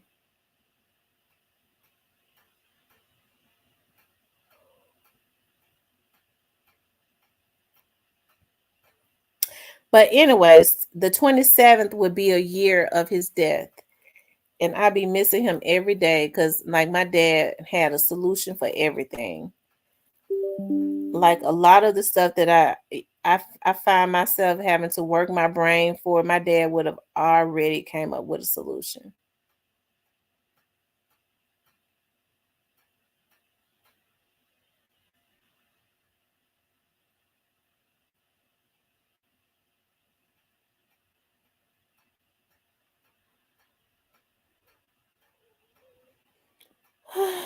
Anyways, one thing for sure, we all got to go one day, right?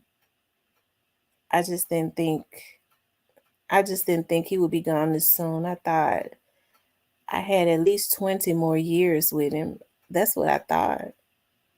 I thought I had at least 20 more years with him.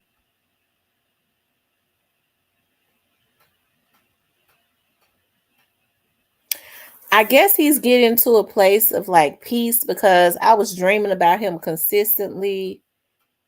I was dreaming about him several times a week. He was coming to me in my dreams. And lately I haven't really been having dreams about him. I think about him all day, every day, but I've been getting a lot better and I haven't really been having dreams about him.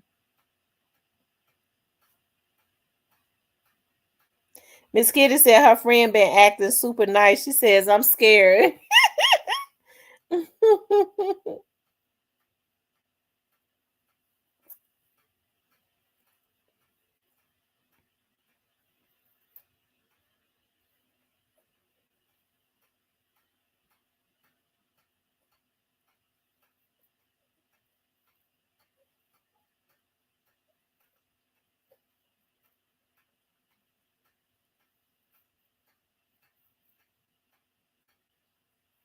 Yeah, may he rest well. I remember one of the last times I dreamed about him. He was in his hospital bed, and I was so mad. Player Code always call me early in the morning at like 7 o'clock. I don't know why Player Code be up there early. He be calling me at like 7:30 in the morning. And I was having a dream about my dad. That's why I turn my ringers off now when I sleep. And my dad was in the hospital bed, and I thought that he couldn't walk, but he actually got up out of the hospital bed. I was trying to have a heart to heart conversation with him, and when I saw him get up out the hospital bed, this was in my dream. I was thinking in my dream, oh my God, my dad can walk. And he got up with his hospital gown on. And right as he was standing in front of me, he put his hands behind his back and was leaning over, get ready to say something to me. And Player Co started ringing my phone. And I remember consciously waking up, trying to stay asleep. I was mad as hell because I feel like dreams signify something. And I was like, dog, I just wondered because I've always been very gifted in dreams. I just wondered what my dad was getting ready to say to me. But when that phone started ringing, it woke me up out of my dream just as he was getting ready to say something to me. Too Pretty Miss Kitty says, Diddy records everything, even the drug and dummy. Hmm.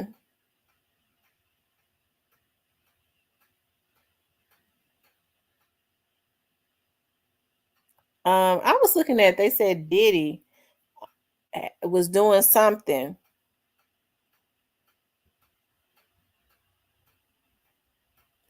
Another content creator was talking about Diddy. He walked in on Diddy and the DJ, y'all. What's that DJ's name? I'm getting ready to tell y'all exactly what DJ. They said Diddy and a music producer. This white content creator that has millions followers did an interview saying that he walked in on Diddy he said the music producer's name. And I looked the music producer up. I can't think of his name. He looks very flamboyant, but he be with women, like he like women, but he wear tight pants and he looked flamboyant. He said they was spooning. He said they was spooning. Diddy and the thing. Now I might be a little slow. But y'all, what is spooning? What so exactly, I know it's some type of sexual act, but exactly what do they be doing when they be spooning?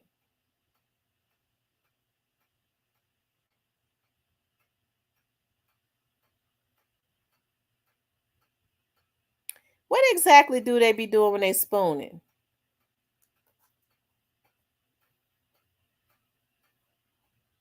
I'm trying to figure out how two men spoon.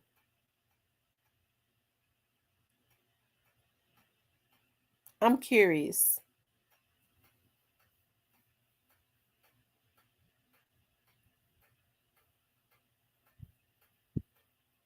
I thought spooning was like when,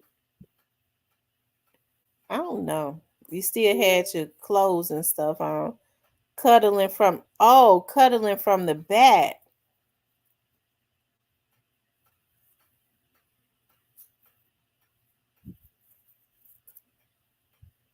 Mm. Lord have mercy. Mm. Lord have mercy. I mean, everybody coming out about Diddy, laying in the bed next to each other like two spoons,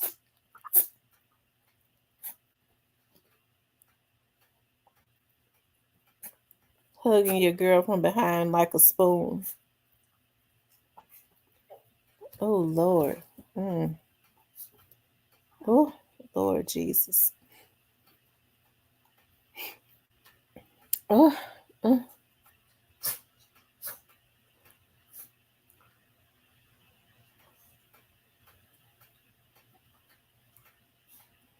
Two men, I don't know, but spooning when a man hold a girl from the back laying down. Oh, so they was laid up in the bed. I guess they probably had just got through doing the do. Mm.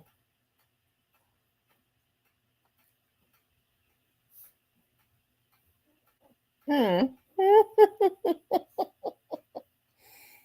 Mm, mm, mm. Y'all, what is this world?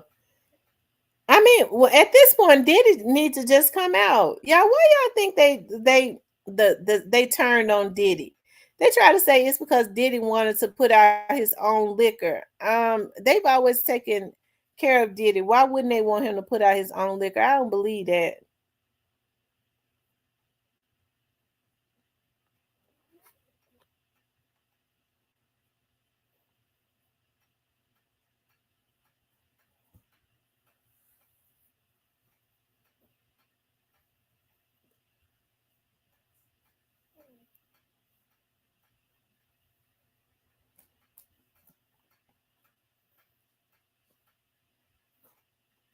Hmm.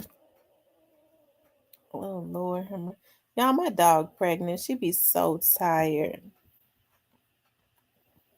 I hate that. I don't like to see her laying around lazy and all of that. And she just like she's just miserable. Look at this shit right here.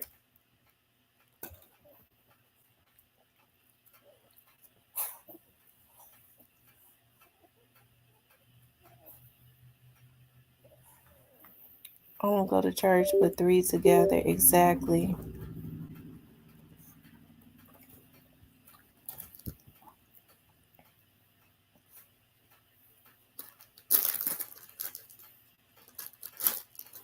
I'm gonna have full-blooded Yorkies. I already got one sold for sure. They going for 3,500. They going for 3,500. I told the person that's going to buy one for his daughter to make sure he tell all his other friends they may want to buy one for their daughter. for 35. I got the paperwork on both of them. This was not planned, and I'm not going to let her get pregnant again because she is not I don't want to do her body like that because she already around here lazy and stuff. They locked up. They locked up. I didn't want them to lock up, but they did. And she got pregnant. And she didn't. And you could tell her stomach and stuff her stomach and stuff getting so big. I want her to have a C-section. I don't want to take a chance on her dying at childbirth because she's still basically a baby. She 4 years old. In doggy years, I guess that would be what, 28. 4 times 7, 28.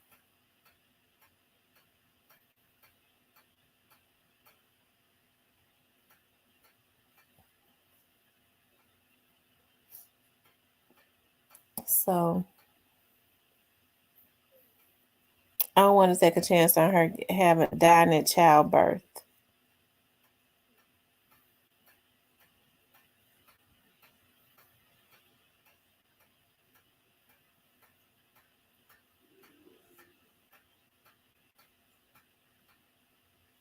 He said Truth T T S P N. What's TSPN?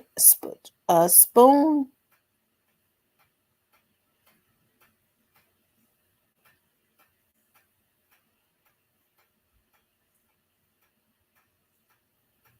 Some cheese pasta. Exactly. 100 white granny. Oh, he said Truth checking in. Hey, Big True Dad. This is my first time seeing you in here, Big True Dad.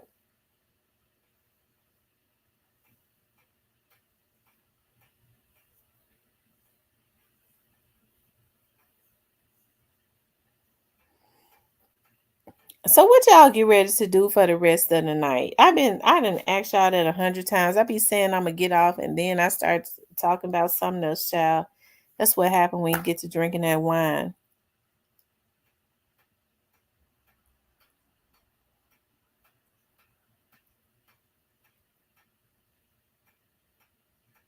Everybody just need to stay in the house because it's so bad outside. Just stay in because these people getting started already with taking people out. Oh, True was in here the other day. I didn't see him. Sometimes the comments and stuff be moving so fast that I be missing them.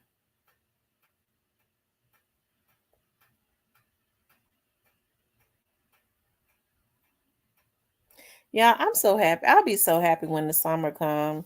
We taking 2 vacations this year. He said third time. Okay. We're going to Pennsylvania. We're going to Philly. And we're going to Erie. I thought it was in Philly. Anybody live around Erie, Pennsylvania? Because that's where we're gonna be at in Erie.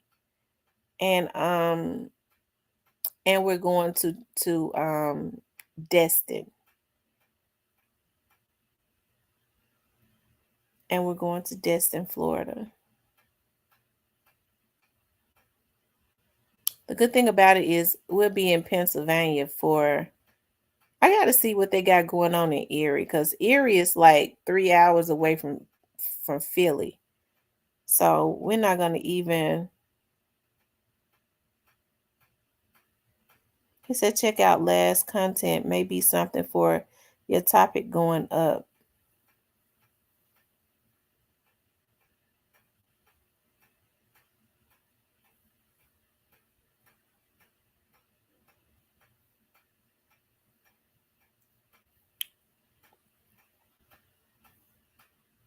Okay. Ronald Gray says, Black women, the best, the most high ever created, hands down. I agree with you, Ronald, on that. I agree. I hate what they've done to our people to make, Black people think that they're the lowest on the totem pole, and especially, Black women. And what's so sad is a lot of Black men try and make Black women feel like they're the lowest on the totem pole. It's a lot of insecure Black men that need to get themselves some damn help.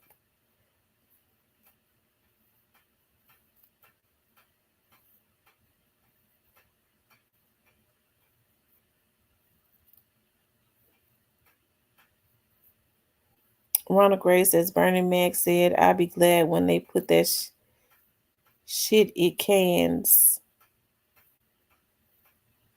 Hmm.